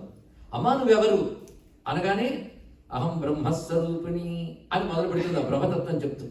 ఆ తర్వాత దేవతల అమ్మవారిని చూస్తూ ఇప్పుడు ఏష ఎదురుగా కనబడుతున్న ఈవిడ సా ఏష. ఎంతవరకు ఎవరు పరోక్షంగా మనకు కనబడకుండా ఉన్నారో ఆవిడే మనకి ఇప్పుడు కనబడుతుంది అనే భావంతో సా ఏష, ఆమెయే ఈమె. ఇవాళ మనకు కంటి ముందు కనబడుతున్న ఈ పరాశక్తి దేవత ఆవిడ అగోచరమైన పరతత్వమే అనే భావంతో సైష అన్నారు. మరొక సూక్తంలో సైషా జగదండ మసృజత వేదం సా ఏష, ఆ బ్రహ్మమే ఈ తల్లిగా ఈ జగత్తును తట్టి సృజించింది అని అక్కడి నుంచి మొదలు పెడతారు. కానీ సర్వ జగత్ కారణమైన పరమేశ్వర శక్తి అని మాట్లాడదు. అది పుంలింగంలో చెప్తే సహ అంటారు. ఆ సహా వచ్చినప్పుడు రసోవై సహ రసఖ్యవా ఎల్లద్వా ఆనందీ భవతు ఉపనిషత్తు చెప్తుంది. సహ అని తచ్చబ్దానికి పుంలింగం అయితే సా అనేది స్త్రీలింగం. ఇప్పుడు సా వర్ణిహి అన్నప్పుడు సా అనే అక్షరం ఎందుకు ప్రారంభించారో తెలిసిపోయింది కదా. ఆమె గురించి చెప్పబోయే కథ అని లోపల సంకేతంగా చెప్తున్నాడు. ఇలాంటి సంకేతాలు ఉండడం వల్లే ఈ శ్లోకాలు మంత్రస్వరూపాలయ్యాయి. లేకపోతే సావర్ణని 8వ వనం గురించి కథ చెప్తున్నాను అంటే స్వాహ అని ఎందుకు వేయాలండి? ఈ శ్లోకం చెప్పి స్వాహ అంటారు. అలాగే శ్లోకం చెప్పి స్వాహ చెప్తే అయిపోయింది అంటే ఇందులో ఏదో మంత్ర రహస్యం దాగుందనమాట. ఇలా నేను ప్రతి శ్లోకంలో మంత్ర రహస్యం చెప్తే నేను కొన్ని నెలలు ఉండాలి ఇక్కడ. కానీ ఇంకో రహస్యం ఉంది. మంత్ర రహస్యాలు సభల్లో చెప్పరాదు, ఏదో చిక్కొచ్చింది. కానీ ఏదో ఒకటి చెప్తున్నా కానీ ఇలా అన్నీ చెప్పండి అని మొదలు పెడితే నేను చెప్పను. చెప్పకూడదని నియమం ఉంది. పైగా అన్ని గ్రహించడం, పెద్దనిచ్చిన సూచన ప్రకారంగా కొంత గ్రహిద్దాం. ఈ శ్లోకంలో ఉన్న ఒక అద్భుతమైన మజా పరిశీలిద్దాం. సా వర్ణిహి, సా వర్ణిహి అంటే ఆమెకు సంబంధించిన వర్ణము ఒకటి ఉన్నది. ఆ వర్ణము కలదావిడ సావర్ణి. ఆమెకు సంబంధించిన వర్ణం అంటే ఏమిటి? వైదికంగా ఒకసారి పరిశీలించారు. వేద సూక్తాల్లో పరమాత్మకు సంబంధించిన బీజాక్షరం ఓం, ప్రణవం. శక్తికి సంబంధించిన ప్రణవం ఉంటుంది, ఈం అంటారు ఇక్కడ దాన్ని, ఈం. ఇది మన శ్రీ సూక్తంలో తాం పద్మినీం ఈం శరణమహం ప్రపంచే అన్నప్పుడు తాం పద్మినీం ఈం అని విభాగం చేశారు వ్యాఖ్యాతలు. ఈం అనేది శక్తి. కానీ శక్తి బీజాలు ఏమి చూడండి, ఈం ఉంటుంది. మనకు తెలిసినట్టు శ్రీం హ్రీం క్లీం అన్నప్పుడు ఈం ఉంది లోపల. శ్రీం హ్రీం క్లీం మారే కానీ ఈం మారలేదు. కానీ ఒకే శక్తి ఎన్ని రూపాలతో వస్తుంది చూడండి. ఈం అనేటటువంటిది గుప్త ప్రణవం అనే పేరు. ఇది చాలా ప్రధానమైనటువంటిది. కానీ సావర్ణి అంటే ఈం, ఆమెకు సంబంధించిన వర్ణం. సూర్య తనయ, సూర్యుడి నుంచి వచ్చేది. సూర్యుడి నుంచి వచ్చేది అంటే వేడి. వేడి అంటే ఎవరు? అగ్ని కదా. అగ్ని బీజం తీసుకోండి అన్నాడు. అగ్ని బీజం రకారం, రా అగ్ని బీజం. ఒక్కొక్క అక్షరం ఒక్కొక్క శక్తి అని మనకు తెలుసు. ఉపాసకులకు ఎలాగో తెలుస్తుంది. పంచోపచార పూజ చేసేటప్పుడు రమ్ అగ్ని బీజ అగ్నితత్వాత్మని అంటాం కనుక రమ్ అనేది అగ్ని తెలియజేస్తుంది. ఒక్కొక్కటి రాసుకుంటే తెలుస్తుంది. సావర్ణి అంటే ఈం, సూర్యతనయ అంటే రకారం. యో మనుహు కచ్చతే అష్టమ. దీని అర్థం ఏంటి? ఏ మనువు 8గా చెప్పమన్నాడు అన్నా కదా. మనుహు అనే మాటకి శాస్త్రంలో మంత్రం అని అర్థం. ఇదంతా కలిపి ఒక మంత్రాన్ని చెప్తుందని అర్థం. యో మనుహు కచ్చతే అష్టమ, యకారం నుంచి 8వ అక్షరము అన్నాడు. దీని మంత్రోద్ధారం అంటారు. ఇది ప్రక్రియ శాస్త్రంలో. నేరుగా చెప్పవచ్చు కదండి అంటే నేరుగా చెప్తే కాదు, లోపల దాచిపెడితే దేవతలకు ఇష్టంట. పరోక్ష ప్రజ ఇవకి దేవా అనే మంత్రం ఉంది. అలా చెప్తేనే దానికి శక్తి ఉంటుంది. లోకంలో కూడా కప్పి చెప్పేదే కవిత్వం ఉన్నారు. అదే అలా దాచిపెడితే దానికి అందం. దేవతలు పరోక్ష ప్రియులు, భావాన్ని చెప్పడం ఇది విశేషం. యకారం నుంచి 8 లెక్క పెట్టుకున్నాడు. అక్షరాలు తెలుసు కదా మనందరికీ, అంత తేలిక మర్చిపోతామా? యా రా ల వ సే ష స హ, హకారం 8. మొదటి సావర్ణి అన్నప్పుడు ఈం, తర్వాత వచ్చినది రకారం సూర్యతనయ, తర్వాత హకారం. అయితే ఆ మంత్రంలో ఏం చెప్తారంటే ఇలా మొదలుపెట్టి మళ్ళీ అట్నుంచి రమ్మంటారు. అట్నుంచి రమ్మంటే హరయీం అయింది. హరయీం కలిపితే హ్రీం అని చెప్పబడుతుంది. ఆ హ్రీం బీజం యొక్క విస్తారమే చెప్పబడుతుంది. హ్రీం బీజమే అమ్మవారు. మొత్తం దేవీ భాగవతం కానీ చదివితే దేవీ భాగవతంలో ఈ మూడింటి యొక్క తత్వాన్ని చెప్తాడు. హ్రీం అంటే ఏమిటో కదా, హారాయిం వచ్చింది కదా, ఈం అన్నప్పుడు చివరికి నాదం వచ్చింది, ఆ నాదం తురీయం, అది తీస్తే హరయి వచ్చింది. హరయి అంటే స్థూల సూక్ష్మ కారణ శరీరాల్లో వ్యాపించిన శక్తి, ఇది భావించాలన్నాడు. అతీతమైన మన నాదంలోనే తురీయం. జగద్వ్యాపకం 3, జగదతీతం 4. జగద్వ్యాపకంలో సృష్టి స్థితులు ఉంటాయి కనుక హరయి అన్నాడు. ఈ మూడింటికి అతీతం మొత్తం కలిపితే సృష్టి అంతా వ్యాపించినది 3గా ఉన్నది ఒకటి, సృష్టికి అతీతమైనది ఒక్కటే. అక్కడ మన డివిజన్స్ లో కలిపితే హ్రీం అయింది అన్నాడు. అది అంటే ఆ బీజాక్షరం అర్థం. ఇవాళ నేను చెప్పాను కనుక రేపటి నుంచి హ్రీం అని చేసేయకూడదు. గురువు ఉపదేశం అనేది బీజాక్షరాలు చేయరాదు, తెలుసుకోవడం మాత్రమే చెప్పడం. అందుకే అందరూ బీజాక్షరాలు ఉపదేశరహితంగా చేయరాదు, కానీ అందరూ బాగుపడాలి కనుక ఆ బీజాక్షర శక్తిని శ్లోకంలో ఇలా పెడతారండి పెద్దలు, అది రహస్యంగా. కానీ ఈ శ్లోకంలో దాగిన బీజాక్షరం హ్రీం అమ్మవారికి ప్రధానం. ఇది భువనేశ్వరి బీజం అని కూడా చెప్పబడుతుంది దశమహా విద్యల్లో. ఇది లలితా విద్యలు ముమ్మార్లు వస్తుంది. అందుకే భగవత్పాదులు కూడా హరిస్వారాజ్య ప్రణత జన సౌభాగ్య జననీం అంటాడు ఆయన. హరితో ప్రారంభించి ఈంతో ముగించడంలో హ్రీం అక్కడ పెట్టాడు ఆయన. ఆయనకు రహస్యాలు అటువంటి తెలిసి కతిచన చిదానంద లహరీం అంటాడు. ఆ లహరీం అన్నప్పుడు దేవి పంచదశి మంత్రంలో రహస్యం. అయితే మంత్రోపదేశం చేయకూడదు, ఆయన అందరూ బాగుపడిపోవాలి తీవ్రమైన తాపత్రయం. అందుకు దాన్ని అలా చిన్నగా మార్చి సౌందర్య లహరి అంటాడు, శివానంద లహరి అంటాడు, బీజాక్షరం పెట్టేస్తాడు ఆ మహానుభావుడు. అంటే సంప్రదాయం పాటిస్తున్నాడు, వాళ్ళందరూ బాగుపడటం కోసం ఎంత చెప్పాలో అంత చెప్తాడు. వాళ్ళకి తెలుసండి ఎప్పుడు ఏది బయట పెట్టాలో, ఏది లోపల దాచాలో, ఎలా బయట పెట్టాలో, ఎలా లోపల ఉంచాలో తెలుసు. అలాంటి వ్యాసుడు, అలాంటి శంకరుడు దొరికిన జాతి సనాతన ధర్మ హిందూ జాతి. అందుకే అనేక రకాల దాడులు జరిగినా, అనేక రకాల హింసలు జరిగినా, జరుగుతున్నా ఈ సనాతన ధర్మం అలా నిలబడడానికి కారణం ఎంత మంత్రశక్తి కలిగిన గ్రంథాలు, వాటిని ఇప్పటికీ అనుష్ఠిస్తున్న మహాత్ములు. ఇది అంత ఉత్కృష్టం కలిగిన ఆదిశంకరుడు చెప్పి పెట్టినటువంటి పీఠాల్లో నేటికి చండీ హోమాలు చక్కగా జరుగుతుంటాయి. శృంగేరిలో జగద్గురువుల ఆధ్వర్యంలో ఎన్ని హోమాలు జరుగుతుంటాయి. వాటిని అనుసరించే మనం ఇలాంటి పవిత్రమైన ఆలయాల్లో చండీ హోమాలు చేస్తూ ఉంటాం. దేవి నవరాత్రులు వచ్చాయి అంటే తప్పకుండా ప్రతి వారు సంప్రదాయం తెలిసిన వాళ్ళందరూ కూడా చండీ పారాయణలు చేస్తారు. తమకు చేసే శక్తి లేనప్పుడు చేయగలిగే వాళ్ళు చేయిస్తారు, హోమాలు జరుగుతాయి.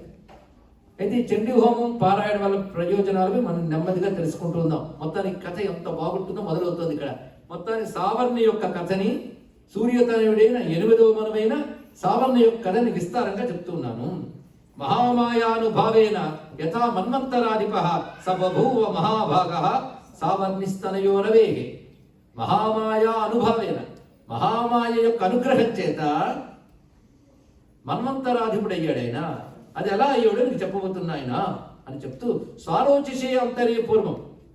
ఈ కథ జరిగింది స్వారోచిష మన్వంతరంలో, అంటే 2వ మన్వంతరంలో జరిగింది. పురాణాల్లో టైమింగ్ చెప్తారండి, మనం కథ చూస్తాం కానీ టైమింగ్ చూడం. అందుకే ఈ కథలు ఇప్పుడు సరిపోవండి అంటావు. ఈ కథ జరిగింది ఆ మన్వంతరంలో. ఆ ఇన్సిడెంట్ ఇప్పుడు సరిపోకపోవచ్చు కానీ అందులో తత్వం మాత్రం, ధర్మం మాత్రం ఏ కాలానికైనా సరిపోతుంది. ఎందుకంటే ఒక 10 ఏళ్ల క్రితం ఇలా ఉంటుంది మనం ఊహించలేదు. అంత మార్పులు ఇప్పుడు చూస్తాం. అలా కాలగతులు అనేక మార్పులు వస్తుంటాయి. కనుకని అప్పటి మార్పులు అనుసరించి మన ప్రాచీన కథలు ఇప్పట్లా లేదు అనకూడదు. అవన్నీ మార్పులు వస్తూ ఉంటాయి. అది ప్రాచీన కథల్లో జరగలేదు అనడానికి హక్కు లేదు, శక్తి లేదు మనకి ఇక్కడ.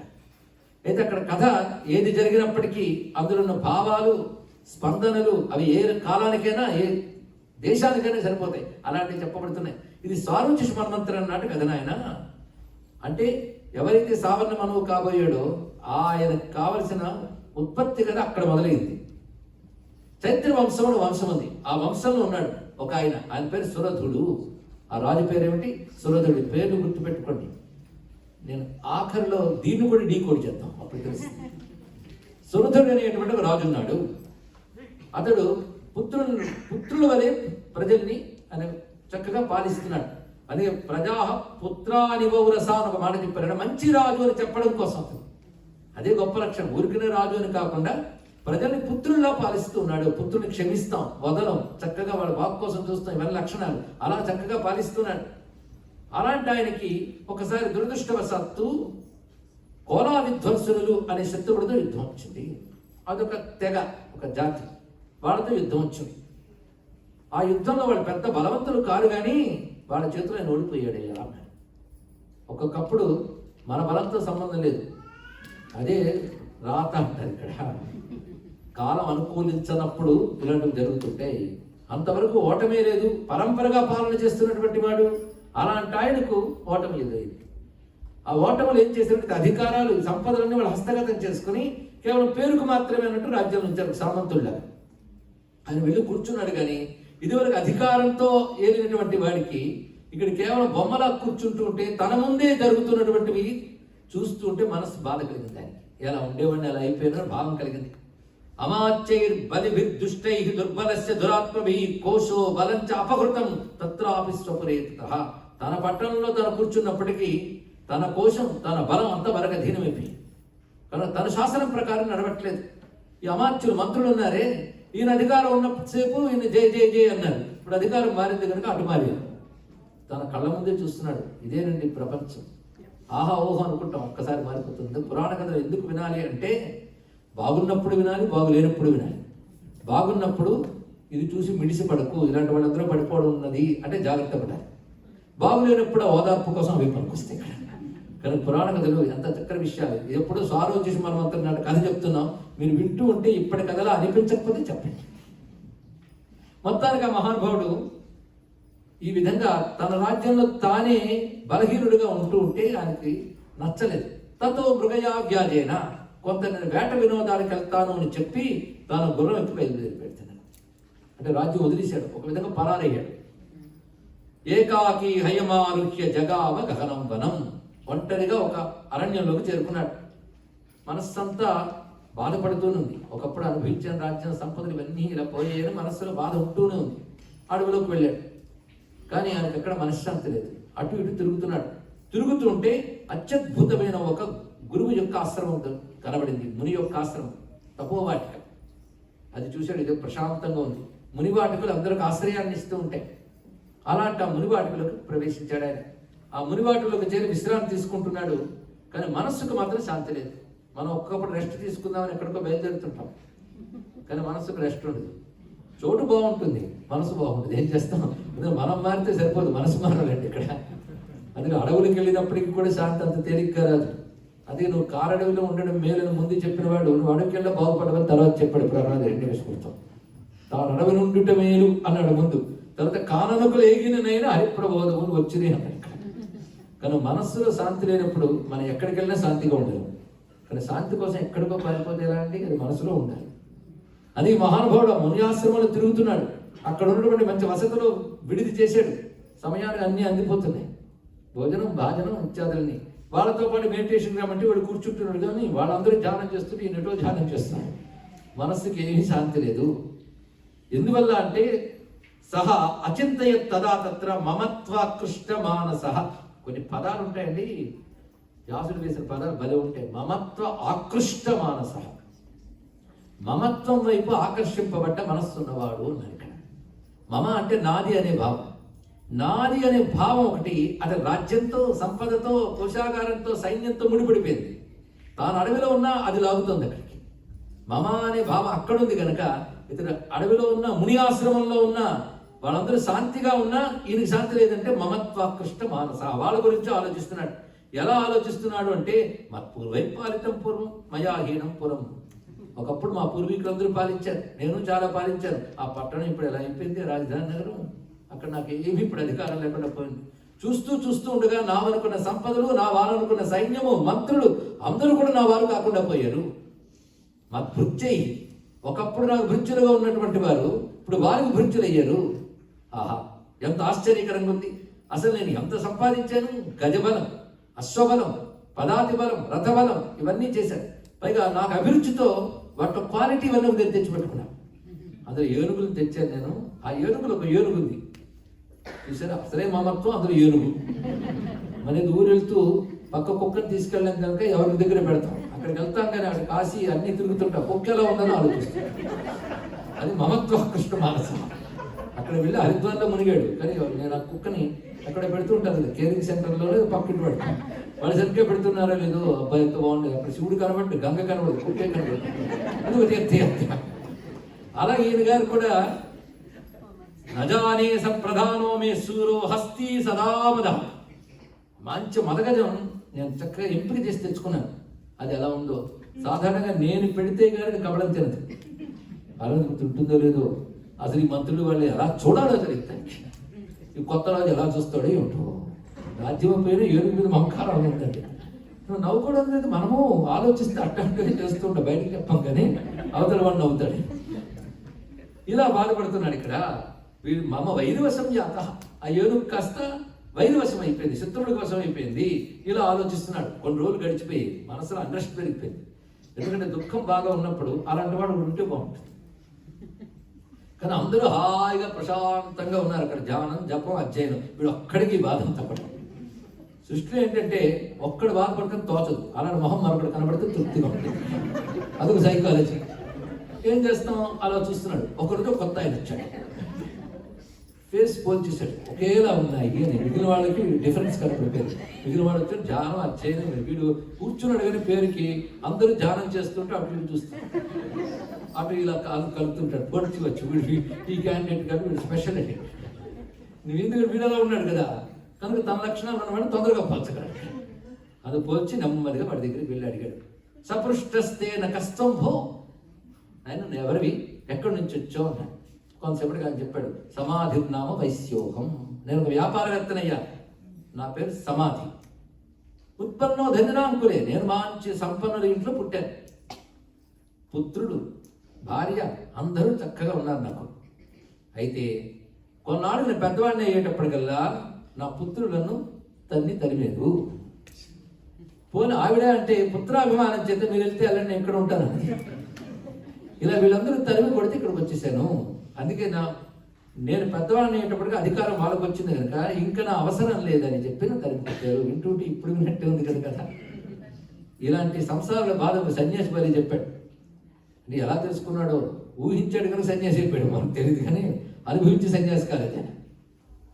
అర్థమనర్థం భావయ నిత్యం నాస్తి తతఃసుఖలేశ సత్యం పుత్రానపి ధనభాజాం భీతి సర్వత్రైషాం విహితారీతి. సంపాదిస్తున్నంతసేపే ఇంట్లో గొరువాలయ్యా. యావత్ విత్తోపార్జన సక్త తావన్ నిజ పరివారో రక్త పశ్చాజ్జీవతి జర్జర దేహే వార్తాం కోపిన పుచ్చతి గేహే. ఒక వయసు వచ్చి నీ సంపాదన ఆగిపోయాక, వీళ్ళందరూ సంపాదన పడలేకపోయాక ఇంకా వీడి వైద్యానికి వీడికి ఊరికి ఎంత ఖర్చు పెడతాం అంటారు వాళ్ళు. ఆఖరికి ఎలా ఉన్నాడు ఎందుకంటే ఇంకా ఉన్నాడా అని అడుగుతుంటారు. ఇది తప్పదు ఎవరికైనా, ఇది జీవిత సత్యం అంగీకరించక తప్పదు. యావత్ విత్తోపార్జన సక్త, ఎంతవరకు సంపాదిస్తుంటాం అంతవరకు గౌరవం. తర్వాత వీళ్ళందరికీ పిల్లలకి అదేం బాధ. ఈయన ముసలాడు అయిపోయి దానాలు ధర్మాలకు ఉన్న స్థితి ఖర్చు పెట్టేస్తాడేమో, ఈయన భయాలు పుట్టేయేమో. మొత్తానికి వెళ్ళిపోయేటట్టు జాగ్రత్త పడ్డారు ఇంటి నుంచి అతన్ని. భార్య కూడా అంతే. భార్య, పుత్రుడు ఇది ఉభయం నుంచి అవమానమే ఎదుర్కొన్నాడు. వాళ్ళు తరిమి కొట్టారు. అక్కడి నుంచి నేను ఇలా వచ్చి ఒంటరినై వనమభ్యాగత, ఈ అడవికి చేరుకున్నానయ్యా. నిరస్తశ్చాప్త బంధువి, నా బంధువులు అనుకున్న వాళ్ళు నన్ను విడిచిపెట్టగా నేను ఇక్కడికి ఇలా వచ్చి కూర్చున్నాను అన్నాడు. వెంటనే నేను అన్నాడు, అసలు ఎందుకంత బాధపడతావు నువ్వు అక్కర్లేదు అనుకున్న వాళ్ళని నువ్వు అక్కర్లేదు అనుకుంటే సరిపోయింది కదా అన్నాడు. గొప్ప మాట. వాళ్ళందరూ నేను తరిమి కొట్టేశారు. ఎవరైతే నేను బాధపడుతున్నారో వారి గురించి నువ్వు ఎందుకు ఆలోచించి బాధపడ్డావు, నువ్వు హాయిగా ఇక్కడ ఉండొచ్చు కదా అంటే, ఆయన నన్ను నువ్వు అడిగో నీ కథ చెప్తాను. ఆయన చెప్పాడు, నేనంటే నా వేరు, పెద్ద రాజుని పాలన అన్నీ ఉండేవాడు. చూడు, నాది నీకు అల్పంగా అనిపిస్తుంది, నీది నాకు అల్పంగా అనిపిస్తుంది, బాధ ఇద్దరిది కావాలి అన్నాడు. ఏం చేస్తాం, నువ్వు ఆ రాజ్యం కోల్పోయావు, నీ వారిని కోల్పోయావు, నా పెళ్ళాం పిల్లలు కాదన్నారు, అంతే కదా. ఇంకొకటి చెప్పనా, ఇది పనికిరాని దుఃఖం అని కూడా నాకు తెలుస్తుంది అన్నాడు. ఇక్కడ గట్టిగా ఆలోచిస్తే నీకు తెలుసు. ఎక్కడ కూర్చొని పోయిన రాజ్యం గురించి ఏనుగు గురించి ఆలోచిస్తే ప్రయోజనమే ఉంది. ఎక్కడున్నావు అక్కడ ఉండు, సాధన చేసుకో, మంచి చోటు ఉన్నావు. నాది పరిస్థితి అంతే. నేను కాదనుకున్న వాళ్ళని నేనెందుకు ప్రేమించడం, ఇంకా వాళ్ళు నా వాళ్ళు అనుకోవడం వల్ల నన్ను పంపించేశారు. కానీ సరిగ్గా నేను భయించుకోగలరు లేదు. పాపం పిచ్చిది, పిల్లలు ఏదో చేస్తారు నుంచి రేపు పొద్దున దానిగతి ఉంటాం. ప్రస్తుతం నన్ను పంపించిందని గిన్నెలు తోవడానికి బట్టలు తోడడానికి మంచి పనికి వస్తుందని ఉంచుకున్నారేమో. తర్వాత ఆమెడి గతి ఏమవుతుందో ఆలోచిస్తున్నాడు ఆయన. పాపం పిచ్చిది, అప్పుడు ఆవేశంతో వాళ్ళ మీద ప్రేమతో ఉంది కానీ ఏం బాధపడుతుందో ఆ పిల్లలు ఎలా ఉన్నారు? ఆ మనవడు ఉన్నాడే, నేను పెట్టి ముందు కూర్చోగానే తాత అని వస్తే నేను చాక్లెట్ ఇస్తే కానీ పనులకు దిగడు. ఇప్పుడు ఎలా ఉన్నాడు ఏమిటో, ఈ బాధలు ఏమిటో. ఎక్కడో ఉంటారు ఆ దేశంలో. ఇక్కడ మనవాడు ఎలా ఉన్నాడు, వాడు ఒంట్లో బాగుంటుంది. దేవుడు తెలియదు, వీడు అసలు పట్టించుకోడు. ఇవన్నీ సిల్లీవే, ఎవరికి వాడికి కాదు. అదే ఉంటుంది ఇక్కడ. వాడికి అలా అనిపించదు. పైగా తెలియదా? తెలుసు. అది చెప్తున్నాడు ఇక్కడ, నాకు తెలుసు. యై సంత్యజ్య పితృస్నేహం ధనలుబ్ధై నిరాకృత పతి స్వజనహార్థం చ హార్దితేష్వేవ మే మనః. ఏం చేస్తాం? నేను అక్కర్లేదని తరిమి కొట్టిన వాళ్ళ మీద నాకు నా అనే భావం అలా లాగుతుంది చూడు. ఇది పరిస్థితి. జానన్నపి మహామతి, ఓ బుద్ధిమంతుడా, తెలుసు కూడా ఎందుకు ఇలా చేస్తున్నావు అన్నాడు. ఇది వచ్చిందని గొప్ప విషయం. సాధారణ అందరికీ స్థితి వస్తుంది కానీ ఈ ప్రశ్న రాదు, ఈ విచారణ రాదు. విచారణ ప్రశ్న వస్తేనే సమాధానం, శాంతి లభిస్తుంది. అంత భగవంతుడు కనబడినా నా కొడుకు సీట్ వచ్చేస్తే బాగుంటుంది. ఎప్పుడు అసలు ఇంకా భగవంతుడు లేదు, చింతన లేదు, తప్పేం లేదండి. మోహం అలాంటిది. ఆ మోహం యొక్క స్వరూపాన్ని మొదలు చాలా అద్భుతంగా చూపిస్తున్నాడు. అదంత తేలిగ్గా జయించడం. ఎక్కడో సారథి మన్వంతరం కథలో అదే దుఃఖం, ఇప్పుడు వైష్ణవ మన్వంతరంలో కూడా అదే బాధ. ఏమున్నది? కాలం ఎంతైనా ఇది మాత్రం ఒకటి. వీళ్ళు చింతనది. అప్పుడు అవును సుమా, నువ్వు చెప్తే అర్థమైంది. మనకు అన్నీ తెలిసి కూడా వాటి గురించి ఆలోచిస్తాను. నేను అక్కర్లేదని వాళ్ళ గురించి, నేను నాకు అక్కర్లేదనుకుంటే అంత శాంతం ఉంటుంది. అలా అనుకోలేకపోతున్నాను. ఆ ప్రేమ ఉందే లాగుతుందండి. మమత్వాకృష్ట మానస, ఇద్దరికి కామన్ ఫీచర్ ఇది. నా అనే భావం వైపు లాగబడుతున్నాం. ఎందుకంటావు? నిజంగా శాంతిగా ఉండడం మన చేతిలో ఉంది. కానీ అదే చింతన ఇప్పుడు వెనక్కి వస్తుందో లేదా? చింతించడం వల్ల ఏమైనా ఉందే? లాభం లేదు. కానీ చింతన వదలట్లేదు. చూసావా? అంటే సరే, ఈ ప్రశ్నకు మన సమాధానం కావాలి అంటే మనం ఉన్న ఆశ్రమంలో ఎవరు కులపతిగా ఉన్నారు? పెద్ద ఆయన వద్దకు పెడదామని ఇద్దరు వెళ్ళారు. ఎవరు ఆయన అంటే సుమేధ మహానుభావుడు. సుమేధ అనే మహర్షి మొత్తం ఆశ్రమానికి కులపతిగా ఉన్నాడు ఆయన. అక్కడికి వెళ్ళి ఆయన నమస్కారం చేశారు. పరమ దయామయుడు, బ్రహ్మజ్ఞాని అయినటువంటి ఆ మహానుభావుడు ఎన్నైనా ఎందుకు వచ్చారన్నాడు. అని భగవాన్ అని సంబోధించారు. భగవాన్ అంటే జ్ఞానవాన్ అని అర్థంలో సంబోధించారు. సంబోధించి మా మనస్సులో ఇద్దరికి ఒక రకమైన దుఃఖం ఉంది. నాకు రాజ్యం పోయింది, సంపదలు పోయి, నావైన బలములు కోశములు అన్నీ పరగతం అయిపోయాయి. అయ్యో అని నేను ఇక్కడికి వచ్చాను కానీ అదే చింతన చేస్తూ బాధగా ఉంది నాకు. సమాజ్ చెప్పాడు, నా పరిస్థితి అంతే. ఇక్కడ ఎవరో లాగేశారు, ఇక్కడ వాళ్ళే నన్ను తోసేశారు. ఏం చేయను? నా పరిస్థితి ఇలా ఉంది. కానీ తెలిసి కూడా మేము ఎందుకు ఇలా బాధపడుతున్నాం? జ్ఞానం ఉండి కూడా మాకు బాధ ఏమిటి అన్నాడు. వెంటనే చిన్న నవ్వు నవ్వి ఆయన అంటున్నారు సమాధానం. మీకు జ్ఞానం ఉంది అంటున్నారు, మీకు మీరే అనుకుంటేలాగా. మీరు అనుకుంటున్న జ్ఞానం ఏంటో నేను చెప్పనా? ఇది గొప్ప మాట అండి. ఇక్కడ సీరియస్గా వినేవాళ్ళకి మాత్రం జీవితం ఏమిటి, లైఫ్ అంటే ఏమిటి, నేనేమిటి, ప్రపంచం ఏమిటి, పరమాత్మ ఏమిటి అనే క్వశ్చన్స్ ఒకవేళ ఉత్పన్నమైతే, అది అందరికీ రాదు. వస్తే ప్రశ్నోపనిషత్తు అయిపోతుంది. ఆ ప్రశ్నలుగా ఉత్పన్నమైతే, ఒక బుద్ధుడికో మొదలైన వారికి కలిగినట్టు ఉత్పన్నమైతే తర్వాత విచారణ ఇత్యాదివన్నీ వస్తాయి. ప్రశ్నే రాకుండా బతికేస్తున్న వాడు ఎంతమందో. కొంచెం ఆలోచిస్తే వాళ్ళకి తెలుస్తుంది నిస్సారమే ఇది. చూస్తూ ఉండగా నేను మార్పులు వస్తాయి. దీని మీద ఏంటి మమకారం అని ఒకవేళ ప్రశ్న వస్తే మాత్రం అప్పుడు బ్రహ్మ విద్య. కనుక ఇది ఎలా ప్రారంభమైందో చూసారా? మమత్వాన్ని వదులుకోలేకపోతున్నాను తెలిసి కూడా, దానికి మరో పేరు మోహం. తెలిసి కూడా వదులుకోలేకపోయిన దానికి మోహం. అక్కడతో ప్రారంభమవుతుంది. అంటే ఇది మామూలు కథ కాదు అని అప్పుడే తెలిసిపోయింది. అయితే ఇది తెలియగానే వాళ్ళే నాకు ఈ థాట్ వచ్చింది, నేను బుక్ రిఫర్ చేసి చెప్తున్నాను అనుకోకుండా తెలుగు గురువు గారి దగ్గరికి వెళ్ళాలి. అది గొప్ప పని అండి. ఇక్కడ గురువు గారు ముందు చిరునవ్వు నవ్వుతూ మాట్లాడుతున్నారు. దానిలో చీవాట్లు ఉన్నాయి చాలా. జ్ఞానం అన్నారే, జ్ఞానం అంటే సాధారణంగా మీరు అనుకునేది ఏంటంటే జంతో విషయగోచరే. జంతువు, ప్రతి జంతువు అంటే పుట్టినవి అని అర్థం. జంతువులు అంటే పశువులనే కాదు, మనం కూడా జంతువులమే. జననం పొందిన వాళ్ళందరూ జంతువులు. కానీ ఈ జంతువులందరికీ కూడాను ఈ విషయ సంబంధమైన జ్ఞానం అందరికీ కామనే. విషయం అంటే బయట కనబడుతున్న వస్తువులు, వ్యక్తులు, ఇవి విషయాలంటే. కానీ ఈ వస్తువు మీద ప్రేమ, ఈ వస్తువు మీద ద్వేషం, ఆ వ్యక్తి మీద ప్రేమ, ఈ వ్యక్తి మీద ద్వేషం, ఈ రాగద్వేషం అనేటువంటివి కామక్రోధములు అందరికీ కామని. దానికి జ్ఞానం వస్తే అని మళ్ళీ ఎందుకు అనుకోవడం? ఈ జ్ఞానం అందరికీ ఉంది. వీడు నాకు ఇష్టమైన వాడు, వీడు నాకు కానివాడు, వీడు నా పుత్రుడు, వీడు నా పుత్రిక, ఇది బాగుండాలి, వీళ్ళ కోసం సంపాదించాలి. ఇదేదో నీకే ప్రత్యేకమా? కొంతమంది నాకు లేకుంటే ఆనందంగా ఫోన్ చేస్తారు. వాడికి ఆనందం, విన్నవాడికి ఏం ఆనందం కాదు. ఎవడికి వాడికే ఆనందం. కానీ వాడి ప్రపంచం అబ్బా ఎంత బాగుందో, నాకేమొచ్చిందంటే ఈ మధ్యలో ఎంత ఆదాయం వచ్చింది చెప్తే ఆనందపడిపోతుంటాడు. అవతల వాడు ఏం ఆనందపడుతుంది, మనకు తృప్తి అంతే. ప్రతి వాడికి ఇదే భావం. అందుకే అందరికీ ఒకటే, నీ పెద్ద జ్ఞానమస్తి అని చెప్పుకోక్కర్లేదయ్యా. విషయగోచర జ్ఞానంలో అంతా ఒకటే. పైగా విషయాల్లో తేడా ఉంటుంది అంతే. పృథక్ విషయాంతి చేయవం పృథక్ విషయాలు వేరుగా ఉంటాయి, కానీ ఈ ఫీలింగ్స్ ఉంటాయో అందరికీ కావాలి. అయితే విషయంలో కొందరికి కొన్ని కనబడితే కొందరికి కొన్ని కనబడదు. మానవులకే కాదు, జంతువులకు కూడా మీకు ఏ డిఫరెన్స్ లేదు. అవి అలాగే చేస్తున్నాయి. ఇటువంటి మమత్వాలతో జంతువులు కూడా సంతానాన్ని పొందుతున్నాయి, వాటిని పెంచి పోషించాలని తాపత్రయపడుతున్నాయి. ఇది కొత్త అనుకుంటున్నావా? పైగా నాకు జ్ఞానం ఉంది, నా ఇంద్రియాలు చాలా బాగా పనిచేస్తున్నాయి అంటావు. నీకంటే గొప్పగా ఇంద్రియాలు పనిచేసే జంతువులు ఉన్నాయి తెలుసా? పగలను నువ్వు చూడగలవు, రాత్రిని చూడగలవు. రాత్రిని చూసి గుడ్లగూబ దాని కంటి శక్తి నీ కంటి శక్తి కంటే గొప్పది. చూసుకోండి, ఉపమానాలు చెప్తారు. దివాందాహ ప్రాణినా కేచిత్ రాత్రామందాస్తథా పరే. పగలు వస్తువులు చూడలేదు గుడ్లగూబ, కానీ రాత్రి చూడగలదు. కానీ ఇప్పుడు ఎవరి ఇంద్రియాలు గొప్పదంటావు?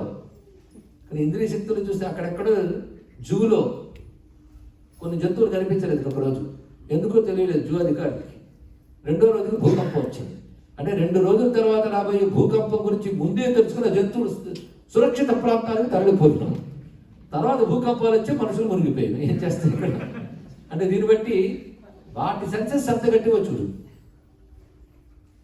అదేవిధంగా వర్షం పడుతుందో లేదో గాడిని చెప్పగలుగుతాడు, దాని చర్మంలో మార్పు వస్తుంది. అది చూసి రేపుకు వెళ్ళాలేదో నిర్ణయించుకుంటాడు. అందుకు గాడిదను పెట్టుకునేవారని చెప్తారు ఇక్కడ. అంటే తర్వాత రాబోయే వర్షం గురించి సూచన దాని చర్మం ఇవ్వగలుగుతుంది. మనకు తెలివితేటలు లేవే. ఇప్పుడు చెప్పండి, నేను జంతువులందరిలో గొప్పవాడిని నీకు నువ్వు అనుకుంటావు, అలా ప్రతి జంతువు అనుకుంటుందేమో మనకు తెలియదు. ఇక్కడ వాటికి కూడా రాయమంటే అందరి జన్మల్లో నా జన్మ గొప్పది, నా జంతువులు కూడా రాయొచ్చు. రాసుకుంటున్నాయేమో మనకు తెలియదు. లేదా వీటికి రాయడం లాంటి పనులు మనకెందుకు, అవి చెప్పుకుందాం అనుకుంటున్నాయేమో మనకేం తెలుసు. కనుక ఇదే గొప్ప జ్ఞానం అనుకోకయ్యా, చాలా ఉంది. దాని ఒక్కసారి అక్కడ చూడండి. ఏంటంటే జ్ఞానేపి సతి పశ్యేతాన్ పతగాన్ చావచించు కణమోక్షాధృతాన్ మోహా పీడ్యమానానభిక్షుధ. అక్కడ పక్షులు చూడు, ఎక్కడి నుంచి ఎగిరెగిరి వచ్చి ఈ గూట్లో ఉన్న పిల్లలకి ఆహారాన్ని ఇస్తున్నాయి. వాటికి దొరికినా దొరకకపోయినా ఈ పిల్లలకి ఇస్తున్నాయి. దానికి మీరు చేసిన దానికి అని విశేషం ఉందా అని అడిగాడు. ఎంత గొప్ప విషయం చూడండి ఇక్కడ. అవి వాళ్ళ పద్ధతిలో వాళ్ళ పిల్లల్ని పోషిస్తూనే మీరు మీ పద్ధతిలో పోషిస్తున్నారు అంతే. కనుక ఇదేం పెద్ద విషయం కాదు నాయన. మానుష మనుజ వ్యాఘ్ర సాభిలాషా సుతాన్ ప్రతి. మనుష్యులు కూడాను సాభిలాషా, ఈ పిల్లల పట్ల ప్రేమతో వాళ్ళ నుంచి ఏదో ప్రయోజనం వస్తుంది అనే ఆశతోనే లోభాన్ ప్రత్యుపకారాయ, లోభులై ప్రవర్తిస్తూ ఉంటారు. దీన్ని బట్టి ఇదంతా జయించడం తేలిక కాదు. నీ మొదలుకున్న పక్షి వరకు అందరిలో వ్యాపించి ఈ భావన ఉందంటే దేనివల్ల ఆలోచించుకున్నాడు.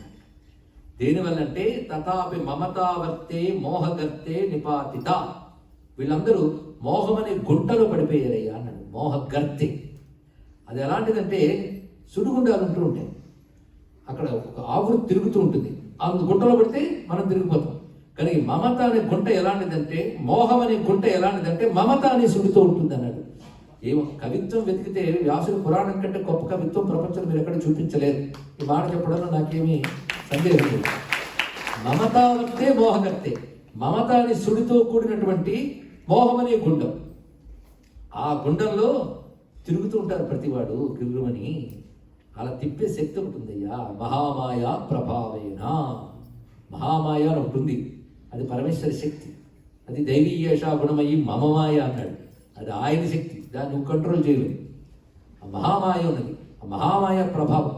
అందుకు ఆలోచిస్తే అందరికీ తెలిసిపోతుంది ఇది సత్యం, అది అసత్యమని. అసత్యమని తెలిసినా సత్యమని భ్రాంతి ఎవడికి వదలదు. జ్ఞానులకు కూడా వదలదు. ఏం చేస్తాం?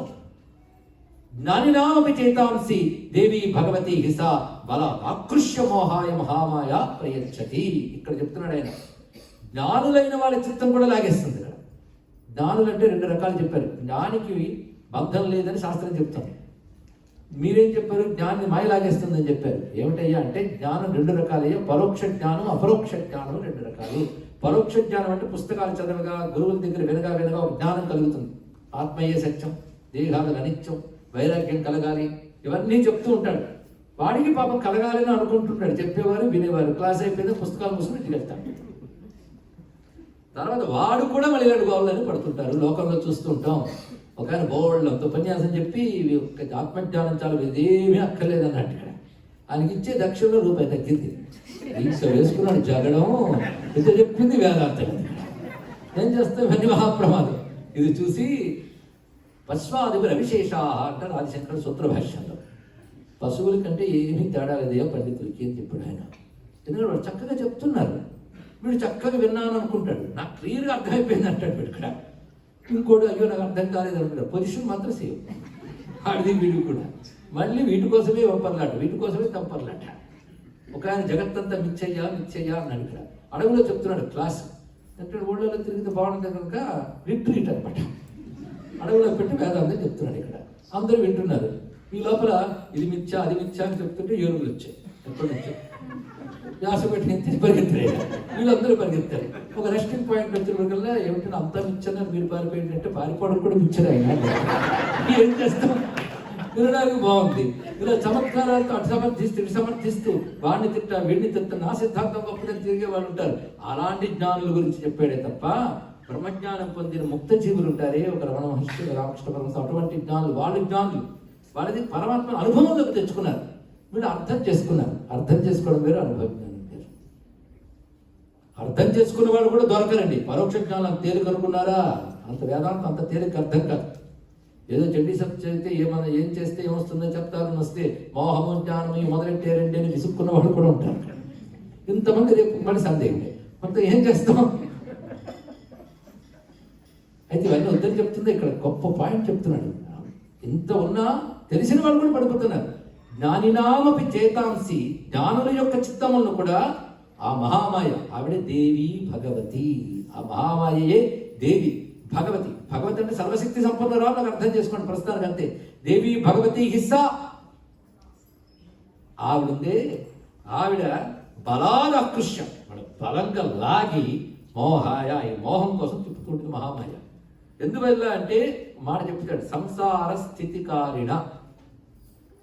సంసారం నడవడానికి, సంసారం అంటే ఫ్యామిలీ మెయింటెనెన్స్ కాదు, సంసారం అంటే ప్రపంచ వ్యవహారం. కానీ సంసార స్థితికారిణ, ఈ ప్రపంచాన్ని నిలబెట్టడం కోసం, స్థితి కోసం మహామాయి పనిచేస్తుంది. ఇది స్థితి అంటే ప్రపంచం ఉంది, సంసారం ఉంది. అది నడవాలంటే మోహం ఉండాలి, లేకపోతే ఎలాగా? అది మోహ రూపంలో ఆ శక్తి నడుపుతుంది. దీన్ని బట్టి మనకు తెలిసిపోయింది, అమ్మయ్య నాదేం తప్పలేదు అన్నమాట ఆవిడదే. ఎదురు బాగుంది కనుక నాకు దుఃఖం కలగడానికి వీరందరికి కారణం ఏంటి? ఆవిడ కనుక. అయితే ఆవిడ తోసేదేం కాదు, దుఃఖం కలగడానికి ఆవిడ కారణం కనుక ఆవిడ పాదం పట్టుకుంటే దుఃఖం నుంచి బయటపడిపోతావు. అది చెప్పడం. ఆవిడ కూడా ఊరికనే కలిగిస్తుందని ఆయన అది కూడా తెలుసుకోవాలి. ఊరికనే దారిని పొద్దున ఖాళీగా నెల రా అని మాయ వేసేస్తుందా? అలా వేయదు ఆవిడ. నువ్వు చేసిన కర్మలకు అనుగుణంగా సంసారంలో తిప్పుతుంది. నువ్వు తెలుసుకునమ్మా, బయట పెట్టమ్మా అంటే అనుగ్రహిస్తుంది ఆయన. ఆవిడే రెండును. ఇది తెలుసుకో ఇక్కడ. కనుక అనుగ్రహించడానికి ఒకరు వస్తారు, బంధించడానికి ఒకరు వస్తారు కాదు. బంధించేది ఎవరు, విప్పేది ఎవడే. అందుకే ఇది బాగుంది. ఎవరు బంధించారు వాళ్ళే విప్పుతారు అనేది బాగుంది. ఒకరినే ప్రార్థిస్తే చాలు.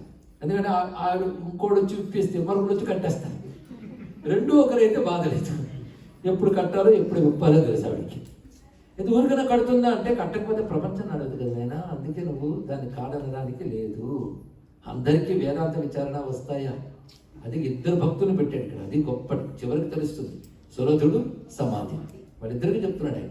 ఇద్దరికి చెప్పింది ఒకటే, కానీ ఇద్దరు రెండు రకాలుగా ఉపాసన చేస్తారు. అది ఆశ్చర్యకరం. అంటే గురువు చెప్పేది ఒక మార్గం. కొందరు దాన్ని జ్ఞానానికి, మోక్షానికి వినియోగిస్తే, కొందరు లౌకికంగా సిద్ధి పొందడానికి వినియోగించుకోవచ్చు. ఇదేం తప్పు కాదు. వీడికి క్రమంగా వీడికి వస్తుంది, ఎప్పటికో వీడికి వెంటనే వస్తుంది. అంతే. ఆ రెండు చెప్పడంలోనే ఈ కథలో ఉన్న గొప్ప ఆంతర్యం అండి. ఇక్కడ భక్తులు అనగానే అందరూ వేదాంతులు జ్ఞానులు అయిపోవద్దు. ఇవాళ ఏదో మన విష్ణు శాస్త్రం, రామరక్ష స్తోత్రం చదివాం. ఎందుకంటే మా పిల్లలు బాగుంటారు, నేను బాగుంటాను కనుక వెంటనే వెళ్ళి ఈశావాస్య ఉపనిషత్తు, తైత్రీయ ఉపనిషత్తు తీయకూడదు. దానికి దీనికి సంబంధం లేదు. తెలుసుకోండి. ఇక్కడ నీకు కావాల్సింది ఏమిటి తెలుసుకో. ఏదో అది కూడా సంస్కృతంలో ఉంది, ఇది సంస్కృతంలో, అంతా కలిసి భక్తి అని మూట కట్టేయకూడదు. అది వేరు, ఇది వేరు. మనకు అది ఇంకా తెలుసుకునేందుకు కావాల్సిన ప్రిపరేషన్ లేదు, దానికి సంస్కారం లేదు. ఉపనిషత్తులు దండం పెట్టండి అంతే. నీకు రామరక్ష స్తోత్రం, విష్ణు సహస్రనామస్తోత్రం, లింగాష్టమం చాలు. ఎందుకంటే నువ్వు ప్రస్తుతం బాగుపడాలనుకుంటున్నావు, ఏవో సంపాదించాలనుకుంటున్నావు. ఒకవేళ ఏదైనా రాకపోతే ఉన్నాడో లేదో డౌట్ కూడా ఉంది. ఈ స్థితిలో ఉన్నప్పుడు అంతంత కబుర్లు ఆడకూడదు. కనుక అందరికీ మన మనకి ఎలాగో ఆధ్యాత్మిక మార్గంలోకి వచ్చేసేమో అనుకుని భ్రాంతితో అన్ని పెట్టి చదివకూడదండి. ఇది దేనికి దిగురేమో ఏం చేస్తున్నామో దానికి తగ్గట్టు పెద్ద పెద్ద కబుర్లు.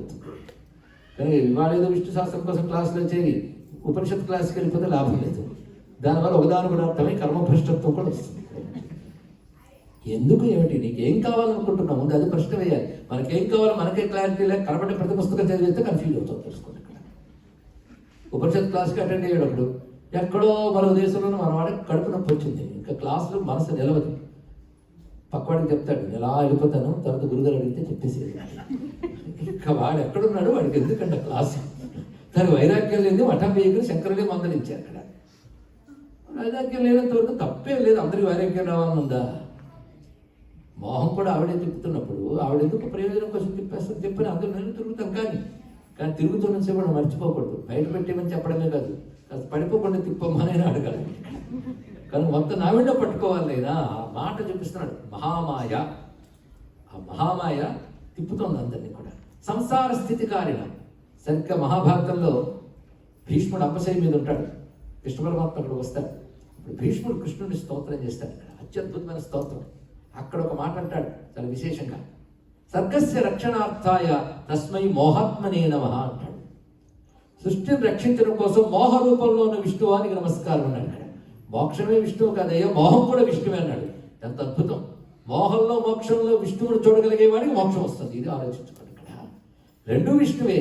ఇది తిప్పేవాడు ఆయనే. అందుకని ఇది డిపార్ట్మెంట్ నాది కాదు, మోక్షం ఒకటే నాది అంటే ఆయన సర్వవ్యాపకుడు కదా, రెండూ చేస్తాడు. సర్వవ్యాపకుడు అన్నప్పుడు విష్ణువు అన్నారు, సర్వవ్యాపకురాలు అన్నప్పుడు వైష్ణవి అన్నారు. రెండూ ఒకటే, ఇద్దరు లేరు, ఉన్నదంతా ఒకటే. ఇది ఒకే ఈశ్వరుడు, ఒకే ఈశ్వరి. ఆవిడ గురించి చెప్తున్నారు, తెలుసుకోండి. ఆవిడే మహామాయ. మహామాయ ప్రభావం సంసారం నడపడానికి నడుపుతుంది. మోహం లేకపోతే వచ్చే ప్రమాదాలు కొన్ని ఉన్నాయి. ఒక తల్లి పిల్లాన్ని కన్నది, అమ్మాని కొడుకు పుట్టేయడమని. ఎవడి కొడుకు ఎవరికో ఏమవుతారు, ఈ మహత్వాలు ఏమీ లేవంటే పిల్లాడి బతుకు ఏమవుతుందండి. అందుకే ఆ పిల్లాడి మీద ప్రేమ చూపించితే పిల్లాడికి బాగుంటుంది బతుకు. కానీ ఆ పిల్లాడిని రక్షించడం కోసం ఒక స్త్రీ తల్లవగానే మోహం పుడుతుంది. ఆ మోహం పిల్లాడికి రక్షణ. చూసారా మోహం యొక్క పాజిటివ్ సైడ్. లేకపోతే వాడు ఎలా బతుకుతాడు? లేకపోతే ఒకప్పుడు ఆ స్త్రీ బయట మలమూత్రాలు చూస్తే అసహించుకునేది.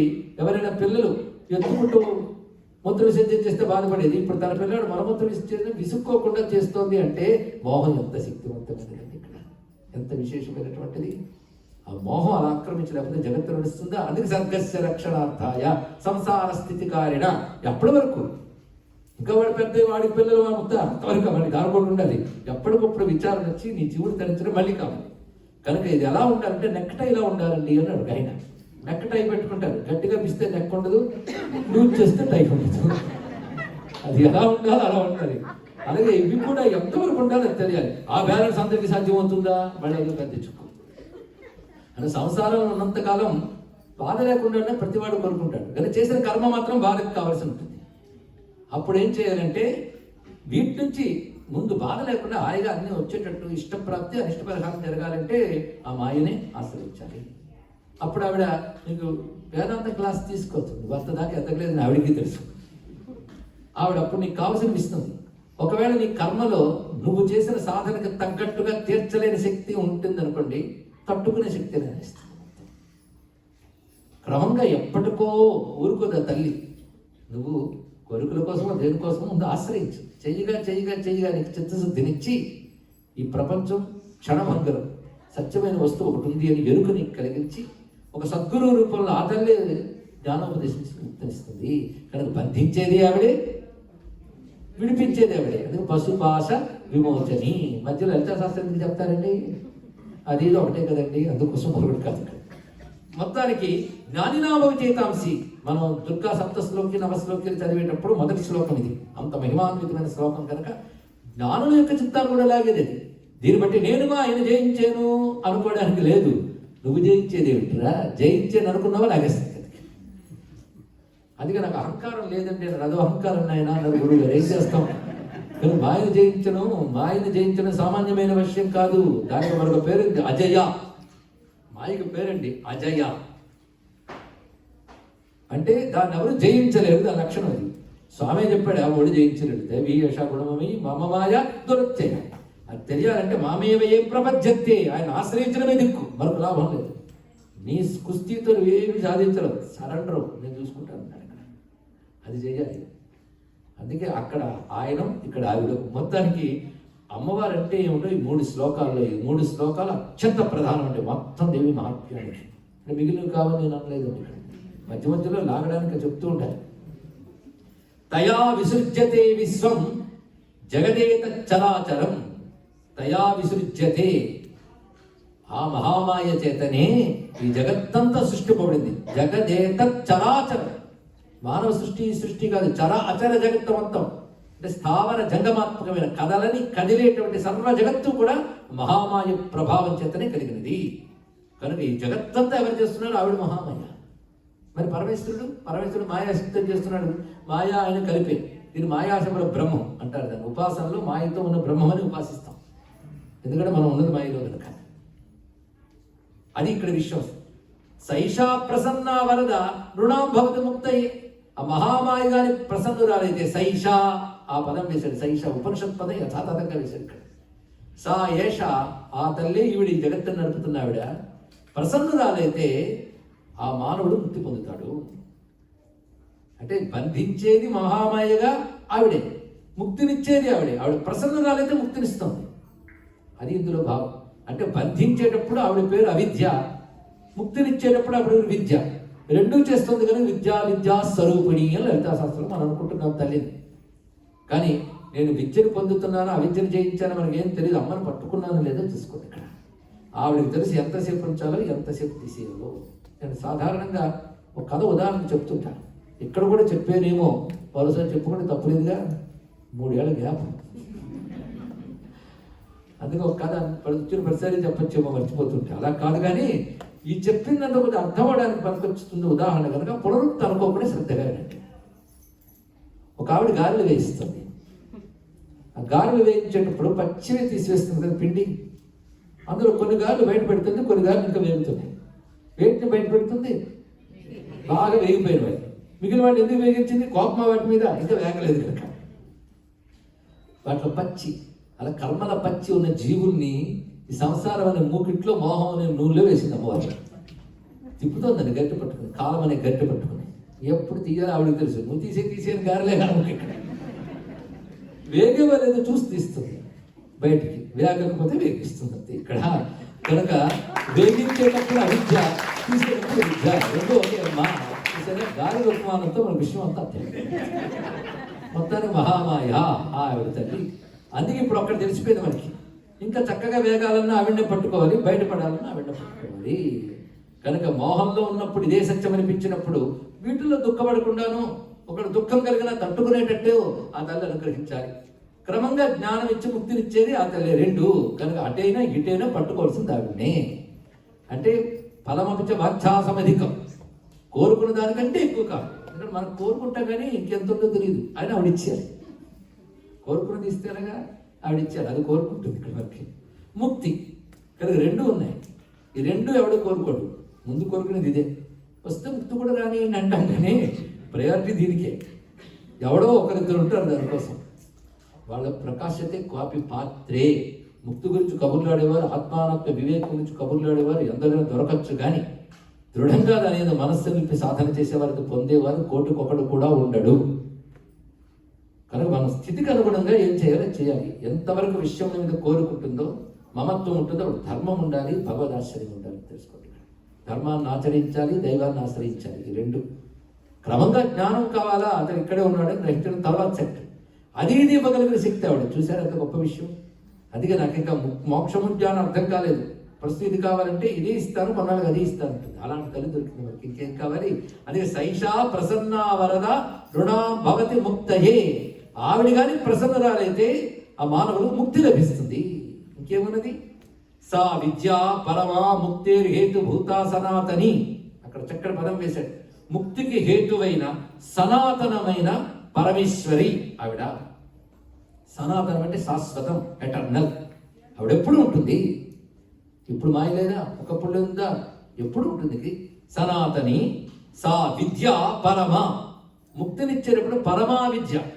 పరమ విద్య అంటే అల్టిమేట్. ముక్తి అనేది అల్టిమేట్ కనుక చెప్పే విద్య కూడా పరమ విద్య, పరా విద్య. ఆవిడ పరావిద్యా రూపిణిగా ముక్తినిస్తుంది. సంసార బంధ హేతుశ్చ శైవ సర్వేశ్వరీశ్వరి. ఆవిడ సంసార బంధాన్ని కూడా కలిగిస్తుంది. ఎంత క్లియర్ కట్గా అమ్మవారంటే అంటే చెప్పేసారు చూడండి. ఆ మహామాయే ఈ సంసారం ప్రవర్తింపజేయడం కోసం మోహ రూపంలో వ్యాపించి ఉన్నది. ఆ తల్లే అనుగ్రహిస్తే ప్రసన్నరాలైతే ముక్తినిచ్చే విద్యారూపునిగా కూడా ఉంటుందయ్యా అని చెప్పాడు. మొత్తానికి ఇక్కడ అమ్మవారి గురించి వాడింది మరొక మాట, సర్వేశ్వరేశ్వరి. ఎంత గొప్ప మాట. ఆ మాయ అందరి ఈశ్వరునికి ఈశ్వరి, సర్వేశ్వర్ ఈశ్వరి, అందరి ఈశ్వరునికి ఈశ్వరి. ఈశ్వరుడు అంటే నియామకుడు, పాలకుడు. పాలకులు నియామకులు చాలా మంది ఉంటారు, వాళ్ళందరికీ ఆవిడ. ఒక లోకానికి ఒక పాలకుడు, వాడి పరిధి అంతవరకే, మరో లోకానికి వెళ్ళడు. అక్కడ వాడి శాసనం చెల్లదు. మనం ఉన్న ఒక లోకంలోనే ఒక దేశం శాసనం మరొక దేశంలో చెల్లదు. ఇక్కడ దేశ నాయకుడు అక్కడ గెస్టే, వెళితే అక్కడ వాడు రూలర్ కాడు.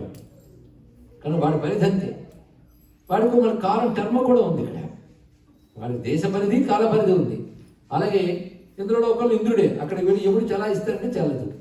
ఇంద్రుడు యమలోకంలో చలాయించలేదు. ఎవడికి వాడే, ఎవడి లోకాలు వాడికి ఉన్నాయి. ఇలా ఎందరో లోకాలు ఈశ్వరులు ఉంటూ ఉంటారు, వస్తూ ఉంటారు, పోతూ ఉంటారు. కానీ వీళ్ళందరినీ శాసించే శక్తి ఉంది. ఆవిడ ఎప్పుడు ఒకరే. అంటే అమ్మవారు దేవతల్లో ఒకరు కాదు, పాలకుల్లో ఒకరు కాదు, దేవతలకు కూడా దేవి, పాలకులకు కూడా పాలకురారు. అందుకే ఆవిడ ఎవరై అంటే శైవ సర్వేశ్వరేశ్వరి. ఒక్కొక్క పదాన్ని చదివేయకుండా భావం తెలుసుకోగలిగితే అమ్మవారు అంటే ఏంటో తెలుస్తుంది. ఇందులో ఎన్ని అందమైన పదాలు ఉన్నాయి. దేవి, భగవతి, మహామాయ, పరమావిద్య, సనాతని, సర్వేశ్వరేశ్వరి. అప్పుడే ఇక్కడికి 2 శ్లోకాల్లోనే 6 పేర్లు వచ్చాయి అమ్మవారికి. అలా ఉన్నదయ్యా దేవి భగవతి. సంసార బంధ హేతుశ్చ. కనుక నీనా నిర్వాకాలు ఏమీ కావు. నాకెందుకు ఇంత దూరం వచ్చినా వాళ్ళ మీద మమకారం ఉంది అంటే అది మాయ అంటారు, మోహం అంటారు. ఇది ఎవరిని అంత తేలిక వదలదు. అది కూడా ఊరికనే వచ్చి పడుతుంది, నీ కర్మల కొద్దే నీకు వచ్చి పడుతుంది కదా, ఇది తెలుసుకో అనగానే మళ్ళీ నమస్కరించి అడుగుతున్నారు. భగవన్ కాహి సాదేవి మహామాయతియాం భవాన్ బ్రవీతి కథముత్పన్న సా కర్మాస్యాశ్చ కింద్విజ. క్వశ్చన్ అర్థం తెలుసుకోవడం కోసం నేను ఇక్కడ శ్లోకాలు చదువుతున్నాను. యత్ స్వభావాచ సాదేవి యత్ స్వరూప యదుద్భవ తత్సర్వం శ్రోతుమిచ్చామి త్వత్తో బ్రహ్మవిదాంవరా. అక్కడ ఉందని మజా. అడ్రస్సింగ్ ఏం చేశాడు? బ్రహ్మవేత్తల్లో గొప్పవాడవైన భగవన్ ఓ జ్ఞాని నిన్ను అడుగుతున్నావు. అంటే బ్రహ్మవేత్తల్లో అంటే బ్రహ్మ విద్య తెలిసిన వాళ్ళలో గొప్పవాడైనా. బ్రహ్మ విద్య తెలిసిన వాళ్ళలో గొప్పవాడి దగ్గరికి వెళ్ళి ఏమడుగుతారండి?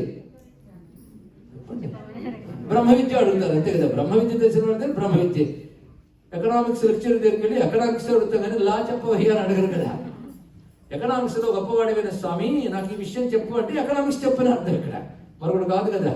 అదే బ్రహ్మ విద్యల్లో గొప్పవాడు అయిన నువ్వు, బ్రహ్మ విద్య తెలిసిన వారిలో శ్రేష్ఠుడివైన నువ్వు ఆవిడెవరో చెప్పు అన్నాడు. అంటే ఆవిడ గురించి చెప్పడం బ్రహ్మ విద్య అని అర్థం ఇక్కడ. కనుక ఇప్పుడు చెప్పబోతున్నట్టు బ్రహ్మ విద్య దాన్ని బోధిస్తున్నారు. కానీ సాదేవి ఆమె ఎవరు? మొదటి ప్రశ్న. మహామాయను నువ్వు ఎవరి గురించి చెప్పావో ఆవిడెవరు? ఆవిడ ఎలా ఉత్పన్నమైంది, ఎలా కలిగింది, ఆవిడ చేసిన పనులు ఏమిటి, ఆవిడ స్వభావం ఏమిటి, ఆవిడ స్వరూపం ఏమిటి, ఎందుకు కలిగింది, ఇదంతా నాకు వినాలందయ్యా అన్నాడు. తత్సర్వం శ్రోతుమిచ్చామి. అది శుశ్రూష. శ్రోతునిచ్చ శుశ్రూష అది ఉండాలి. ఆ ఇచ్చలేని వాడికి చెప్పకూడదు. శ్రోతుమిచ్చామి, శుశ్రూషతో కూర్చున్నాడు. అప్పుడు చెప్పడం మొదలుపెట్టాడు. నువ్వేమన్నావు? ఆవిడెవరన్నావు? చెప్తా. ఎప్పుడు ఉత్పన్నురాలైందన్న ఆవిడకు ఉత్పన్నం ఏమిటయ్యా? ఆవిడకు ఒకప్పుడు రావడం పుట్టడం ఉందా? కానీ ప్రశ్న సమంజసం ఉంది. ఒకప్పుడు వచ్చింది ఆవిడ, ఒకప్పుడు వచ్చింది, ఒకప్పుడు పుట్టిందంటే ఆవిడ ఎప్పుడు లేదనుకోకు.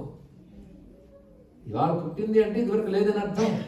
ఉన్నదే వచ్చింది, పుట్టింది, ఒక రూపంతో వచ్చిందని ఎందుకు వచ్చి ఉంటుంది ఆవిడ. రూపం లేని ఆవిడ రూపం తీసుకుని వచ్చిన ఘట్టాలు ఉన్నాయి, వాటిని ఉత్పన్నమని అంటారు. కనుక సర్వ జగత్తులో మోహరూపంగా ఎవరు వ్యాపించిపోయి ఉన్నారో, ఎవరు వ్యాపక శక్తిగా ఉంటూ ముక్తులు కూడా ఇస్తున్నారో ఆ పరాశక్తి, ఆ పరమేశ్వర శక్తి అయిన పరమేశ్వరి ఉన్నదే, ఆవిడికి ఉత్పన్నం అనేది లేదు. జగత్తును ఆవిడ ఉత్పన్నం చేస్తుంది కానీ ఆవిడ ఉత్పన్నం కాదు. అయినప్పటికీ కూడా ఆవిడ ఒకప్పుడు ఉత్పన్నమైంది. ఒకప్పుడు ఏమిటి? అనేక మార్లు ఉత్పన్నురాలైంది. ఎందుకు అంటే లోకక్షేమం కోసం తనను తాను ఉత్పన్నం చేసుకుంది. ఈ ఉత్పన్నం మనలాంటి ఉత్పన్నం కాదయ్యా, మనం కర్మ కొద్దీ పుడతాం. ఆవిడ కర్మ కొద్దీ పుట్టలేదు, జగత్తును అనుగ్రహించాలని దయ కొద్దీ తనను తాను ఉత్పన్నం చేసుకుంది. అది తేడా. అలా ఉత్పన్నమైన కథలు చాలా ఉన్నాయి ఆవిడకి. మనం ఏం చేయాలంటే ఆ తల్లి నిత్య అయినప్పటికీ, నిత్య అంటే ఎప్పుడు ఉండే శక్తి అయినప్పటికీ జగత్తుని రక్షించడం కోసం ఉత్పన్నురాలైన కథలు ఉన్నాయి.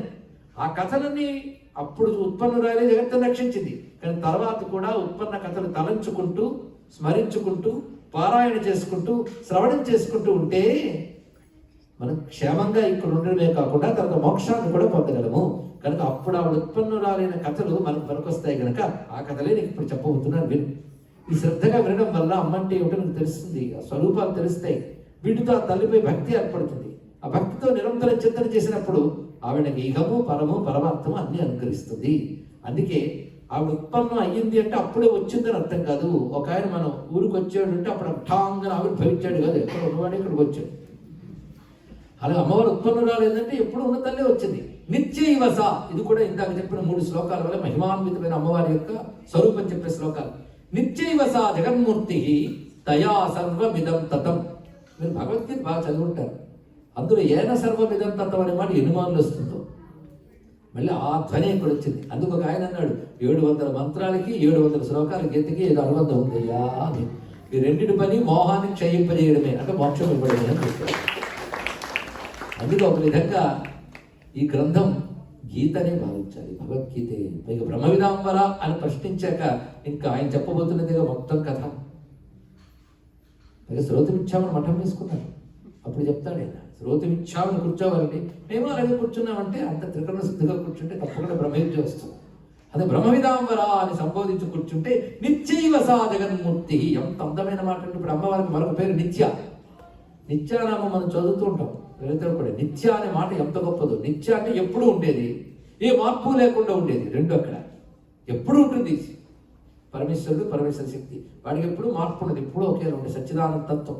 నిత్యైవ స, ఆవిడ నిత్య మాత్రమే. ఏవా అని చెప్పడంలో ఆవిడ ఎప్పుడు నిత్యురాలే స. కానీ జగన్మూర్తి, ఆ తల్లే జగన్మూర్తిగా విస్తరించినప్పుడు ఆవిడ చేతి జగత్తంతా వ్యాపించబడింది. జగత్తుగా వచ్చినది ఆవిడే, జగత్తును వ్యాపించింది ఆవిడే. జగత్తుగా వచ్చిందంటే విశ్వం, వ్యాపించితే విష్ణువు, విశ్వం విష్ణువు ఇదే. నిత్యైవ సా జగన్మూర్తి తయా సర్వమిదం తతం. ఆమె చేతని జగత్తు వ్యాపించబడింది. తతం అంటే వ్యాపించబడినది. సర్వ జగత్తు ఆవిడ చేతనే వ్యాపించబడి ఉన్నది.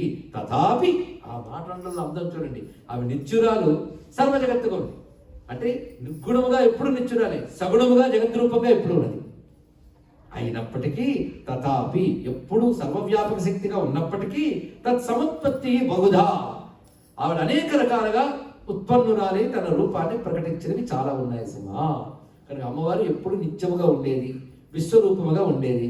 కానీ జగత్తును అనుగ్రహించడం కోసం తనని తాను వ్యక్తపరుచుకున్నాయే ఉత్పన్నం అంటారు. ఆ ఉత్పన్న కథలే నిత్యం మననం చేసుకోవలసిన అమ్మ లీలలు. అలా ఉత్పన్నమై చేసిన పనులే లీలలు అంటారు. కనుక రెండవ మాట కర్మస్యాశ్చ, ఆవిడ కర్మలు ఏమిటో అన్నాడు, కర్మాస్యాశ్చ అని. అవి ఏమిటో చెప్తున్నాడు లీలలు. ఎందుకు అలా ఉత్పన్నురాలు అవుతుందండి? దానికి కూడా కారణం ఉంది నాయన. దేవానాం కార్యసిద్ధ్యర్థం ఆవిర్భవతి సా యదా ఉత్పన్నే తదా లోకే సా నిత్యాపి అభిధీయతే. ఆవిడ ఉత్పన్నాన్ని అడిగేవే, ఆవిడ ఎలా ఉత్పన్నమైంది అంటే, ఉత్పన్నమైన కథలు బోల్డ్ ఉన్నాయి. అసలు ఎందుకు ఉత్పన్నమైందో నేను చెప్తున్నాను. దేవానాం కార్యసిద్ధ్యర్థం, దేవతల కార్యాన్ని సిద్ధింపజేయడానికై ఆవిర్భవతి సా, ఆవిడ ఆవిర్భవిస్తున్నది. ఎప్పుడు అలా ఆవిర్భవిస్తుందో అప్పుడు ఉత్పన్నరాలయ్యింది అంటాం మనం. ఇది దేవతల కార్యం కోసం అమ్మవారు ఉత్పన్నరాలు అవుతారన్నమాట. అయినప్పటికీ నిత్య, ఆవిడ ఉత్పన్నరాలైనంత మాత్రాన ఆవిడ నిత్యాతత్వానికి ఎక్కడ భంగం లేదు. సర్వవ్యాపకురాలైన శక్తి ఒక చోటుకు పరిమితమైన ఒక రూపంతో వచ్చింది అంటే ఆమె వ్యాపకత్వానికి భంగం లేదు, ఆమె సర్వజ్ఞత్వానికి భంగం లేదు, ఆమె బ్రహ్మతత్వానికి భంగం లేదు. అదే సా నిత్యాపి అభిధీయతే, అప్పుడు కూడా ఆమె నిత్యానొచ్చు ఉత్పన్నురాలైన. అలా దేవతల కార్యం కోసం ఆవిర్భవించిన గాథలు ఉన్నాయి. అవి ముఖ్యంగా కొన్ని ఉన్నాయి, చెప్తున్నాను. మీరు ఇవి శ్రద్ధగా నువ్వు విన్నావనుకో, నేను ఇవ్వబోయే మంత్రం అంతా ఈ శక్తి. ఆ కథ నీకు చెప్పబోతున్నాను. దేవానాం కార్యసిద్ధ్యర్థం. ఇప్పుడు అడిగాడు, దేవానాం కార్యసిద్ధ్యం అంటే దేవతల కార్యం కోసం వచ్చింది. ఓహో, మన కోసం కాదనమాట. మరి ఎందుకండి? దేవకార్యం అంటే ఏమిటి? ఇదే ఆలోచించాను. దేవతలు ఒకటే పని, లోకరక్షణ. ఆ లోకరక్షణ చేయడం దేవతలకు పని. ఆ పని పెట్టింది ఎవరు? ఆ సర్వవ్యాపకమైన శక్తే దేవతలకి అధికారం ఇచ్చింది, శక్తినిచ్చింది, రెండు ఇచ్చింది. అలాంటి వాళ్ళు ఆ శక్తితో, అధికారంతో లోకక్షేమం కలిగించడానికి తమ శక్తులతో పనిచేస్తారు. ఆ శక్తి ఎవరిది? అమ్మవారి ఇచ్చినది. అది ఒకప్పుడు చాలకపోతే ఆ దేవతలకు కూడా సంకటమైన పరిస్థితులు ఏర్పడితే అప్పుడు ఆ దేవతల కార్యం నెరవేరడం కోసం దేవ కార్యం అందే తప్ప దేవతల కోసం అనేది. ఇక్కడ దేవకార్యం లోకక్షేమం. దాన్ని కలిగించవలసిన బాధ్యత కలిగిన దేవతల శక్తి మించిపోయినప్పుడు, అసుర శక్తులు విజృంభించి దేవశక్తులు అణగారినప్పుడు అప్పుడు ఆ దేవకార్యం నిర్వహించడం కోసం ఆ సర్వవ్యాపకమైన శక్తియే ఉత్పన్నం అవుతుంది. అలా వివిధ సందర్భాల్లో అసురు బాధలు పెరిగిపోయి అసురుల వల్ల దేవతాశక్తులు క్షీణించబడినప్పుడు ఆ దేవతల కార్యం నిర్వహించడం కోసం ఆ తల్లి ఉత్పన్నురాలవుతుంది. అలా ఉత్పన్నమైన కథలే నిత్యం మననం చేసుకోవాల్సింది. తద్వారా అమ్మను పట్టుకోవచ్చు. అదే అంతటా ఉన్న అమ్మాయిలాగా మనకు తెలియబడట్లేదు. ఆవిడ రూపంతో వచ్చి కథ నడపగానే వినడానికి, అనడానికి, అనుకోవడానికి, చదువుకోవడానికి, పారాయణ చేసుకుని ఎంత బాగుంది. కానీ అమ్మవారు మన కోసమే ఆ రూపంలో వచ్చారు కనుక కథలు చెప్పడం మొదలు పెడుతున్నాను విను అని ప్రారంభిస్తున్నాడు. మొట్టమొదటి అమ్మవారి ఆవిర్భావ ఘట్టాన్ని ప్రారంభించి చెప్తూ ఈ విధంగా ప్రారంభించింది. మొదటి అధ్యాయంలోనే మొదటి స్వరూపం అయిపోతుంది. తర్వాత కొన్ని అధ్యాయాల్లో మహిషాసుర సంహారం కోసం వచ్చిన అమ్మవారిని చెప్తారు. మొదట మధుకైటవ సంహారం చేసిన అమ్మవారు మొదటి అధ్యాయంలో చెప్పబడితే, తర్వాత మహిషాసుర సంహారం చేసినటువంటి అమ్మవారిని 4 అధ్యాయాలను చెప్తారు. 2, 3, 4. 5వ అధ్యాయం నుంచి 11వ అధ్యాయం వరకు కూడా మరొక్క శక్తి. అది మొదట ఆవిడ మహాకాళి అంటారు, రెండవ ఆవిడని మహిషాసుర మర్దిని మహాలక్ష్మి అంటారు, తర్వాత చెప్పబోతుంది మహాసరస్వతి. అది ఈ గ్రంథంలో మాత్రం లేదు, అది రహస్యం. మహాకాళి, మహాలక్ష్మి, మహాసరస్వతి అనే మాట మాత్రం దేవి మహాత్మ్యంలో లేదు. అది కొన్ని సంప్రదాయాల్లో 3 అనక్కర్లేదయ్యా, ఎవరైనా అందులో మహాకాళి, మహాలక్ష్మి, మహాసరస్వతి. ఇది రహస్యం అండి. మొదట ఆవిడ మహాకాళి, రెండవది మహాలక్ష్మి, మహాసరస్వతి అంటారు. కానీ మొదట ఆవిడ మహాకాళి, మహాలక్ష్మి, మహాసరస్వతి, రెండవ ఆవిడ అది, మూడవ ఆవిడ అది. అయితే సంప్రదాయంలో ఇలా అనడం కనబడుతుంది. కానీ ఏదొచ్చినా అపూర్ణమని తెలుసుకోరు. ఆవిడే దుర్గ. దుర్గ అంటే ముగురమ్మల మూలపటమ్మ అనడానికి కారణం. అలాంటి అద్భుతమైన కథలు నీకు చెప్తున్నాను విను అంటూ మొదలు పెట్టాడు. మంచి కథలు, ఇంట్రెస్టింగ్ అనమాట. ఇంట్రెస్టింగ్ కాదయ్యా, శ్రద్ధగా కథ వింటే అద్భుతం. అమ్మవారి కథ వింటే చాలు, అద్భుతమైన ప్రయోజనాలు ఉంటాయి. మనకు తెలియకుండా గ్రహదోషాలు పోతాయి, మనకు తెలియకుండా ఎన్నాళ్ళ నుంచో బాధ పెడుతున్న అరిష్టాలు తొలగిపోతాయి. అంత శక్తి అమ్మవారి కథలో ఉన్నది ఇక్కడ. అయితే నువ్వు కూర్చున్న శ్రద్ధ మీద అది శీఘ్రం కావచ్చు, కాలగతిలో నెమ్మదిగా రావచ్చు, తప్పకుండా ప్రయోజనం కలిగి ఉంటుందండి, అందులో సందేహం లేదు. అలాంటి భవ్యమైనటువంటి దివ్య కథని ప్రారంభిస్తున్నాడు సుమేధ. శ్రద్ధగా వింటున్నాడు. సురథుడు, సమాధి, 3 పేర్లు గుర్తుపెట్టుకోండి. 4వ రోజున ఈ 3 పేర్లు వాటి అంతరార్థం తెలుసుకుంటే దేవి మహాత్మ్యం మరింత చక్కగా అర్థమవుతుంది. ఆయన ఏం చెప్తున్నాడు, ఇంకా దేవి మహాత్మ్యం ఏమిటో వినడానికి రేపు సమావేశం అవుతాం. అయితే నేను వస్తూ ఉన్నప్పుడు కొంచెం తక్కువ అంచనా వేశాను, అది చెప్పి నా పాప పోగొట్టుకుంటున్నాను. కొంచెం ట్రాఫిక్ వల్ల ఆలస్యం అయితే నేను అనుకున్నాను. వర్కింగ్ డేస్, మరో రకాల భయాలు ఉంటాయి, ఎవరు టైంకి రారేమో, అందుకే నేను కొంచెం ఆలస్యమైన పర్వాలేదు అనుకున్నాను. నేను వచ్చేటప్పటికి అందరూ శ్రద్ధాళువులు కూర్చుని ఉన్నారు. రేపు మరికొంచెం శ్రద్ధ తీసుకుని జాగ్రత్తగా ముందే ప్రారంభించుకుందాం. శ్రద్ధాళువుల కోసం ఆనందంగా అమ్మకథ చెప్పడానికి ఇప్పుడు సిద్ధమే. దీనికి మనకి అవకాశం కల్పించినటువంటి దేవాలయ కమిటీ వారికి ప్రత్యేకంగా నేను కృతజ్ఞతాభివందనలు చెప్తూ గురువాయూరప్ప నారాయణ స్వామి నమస్కరిస్తూ స్వస్తి.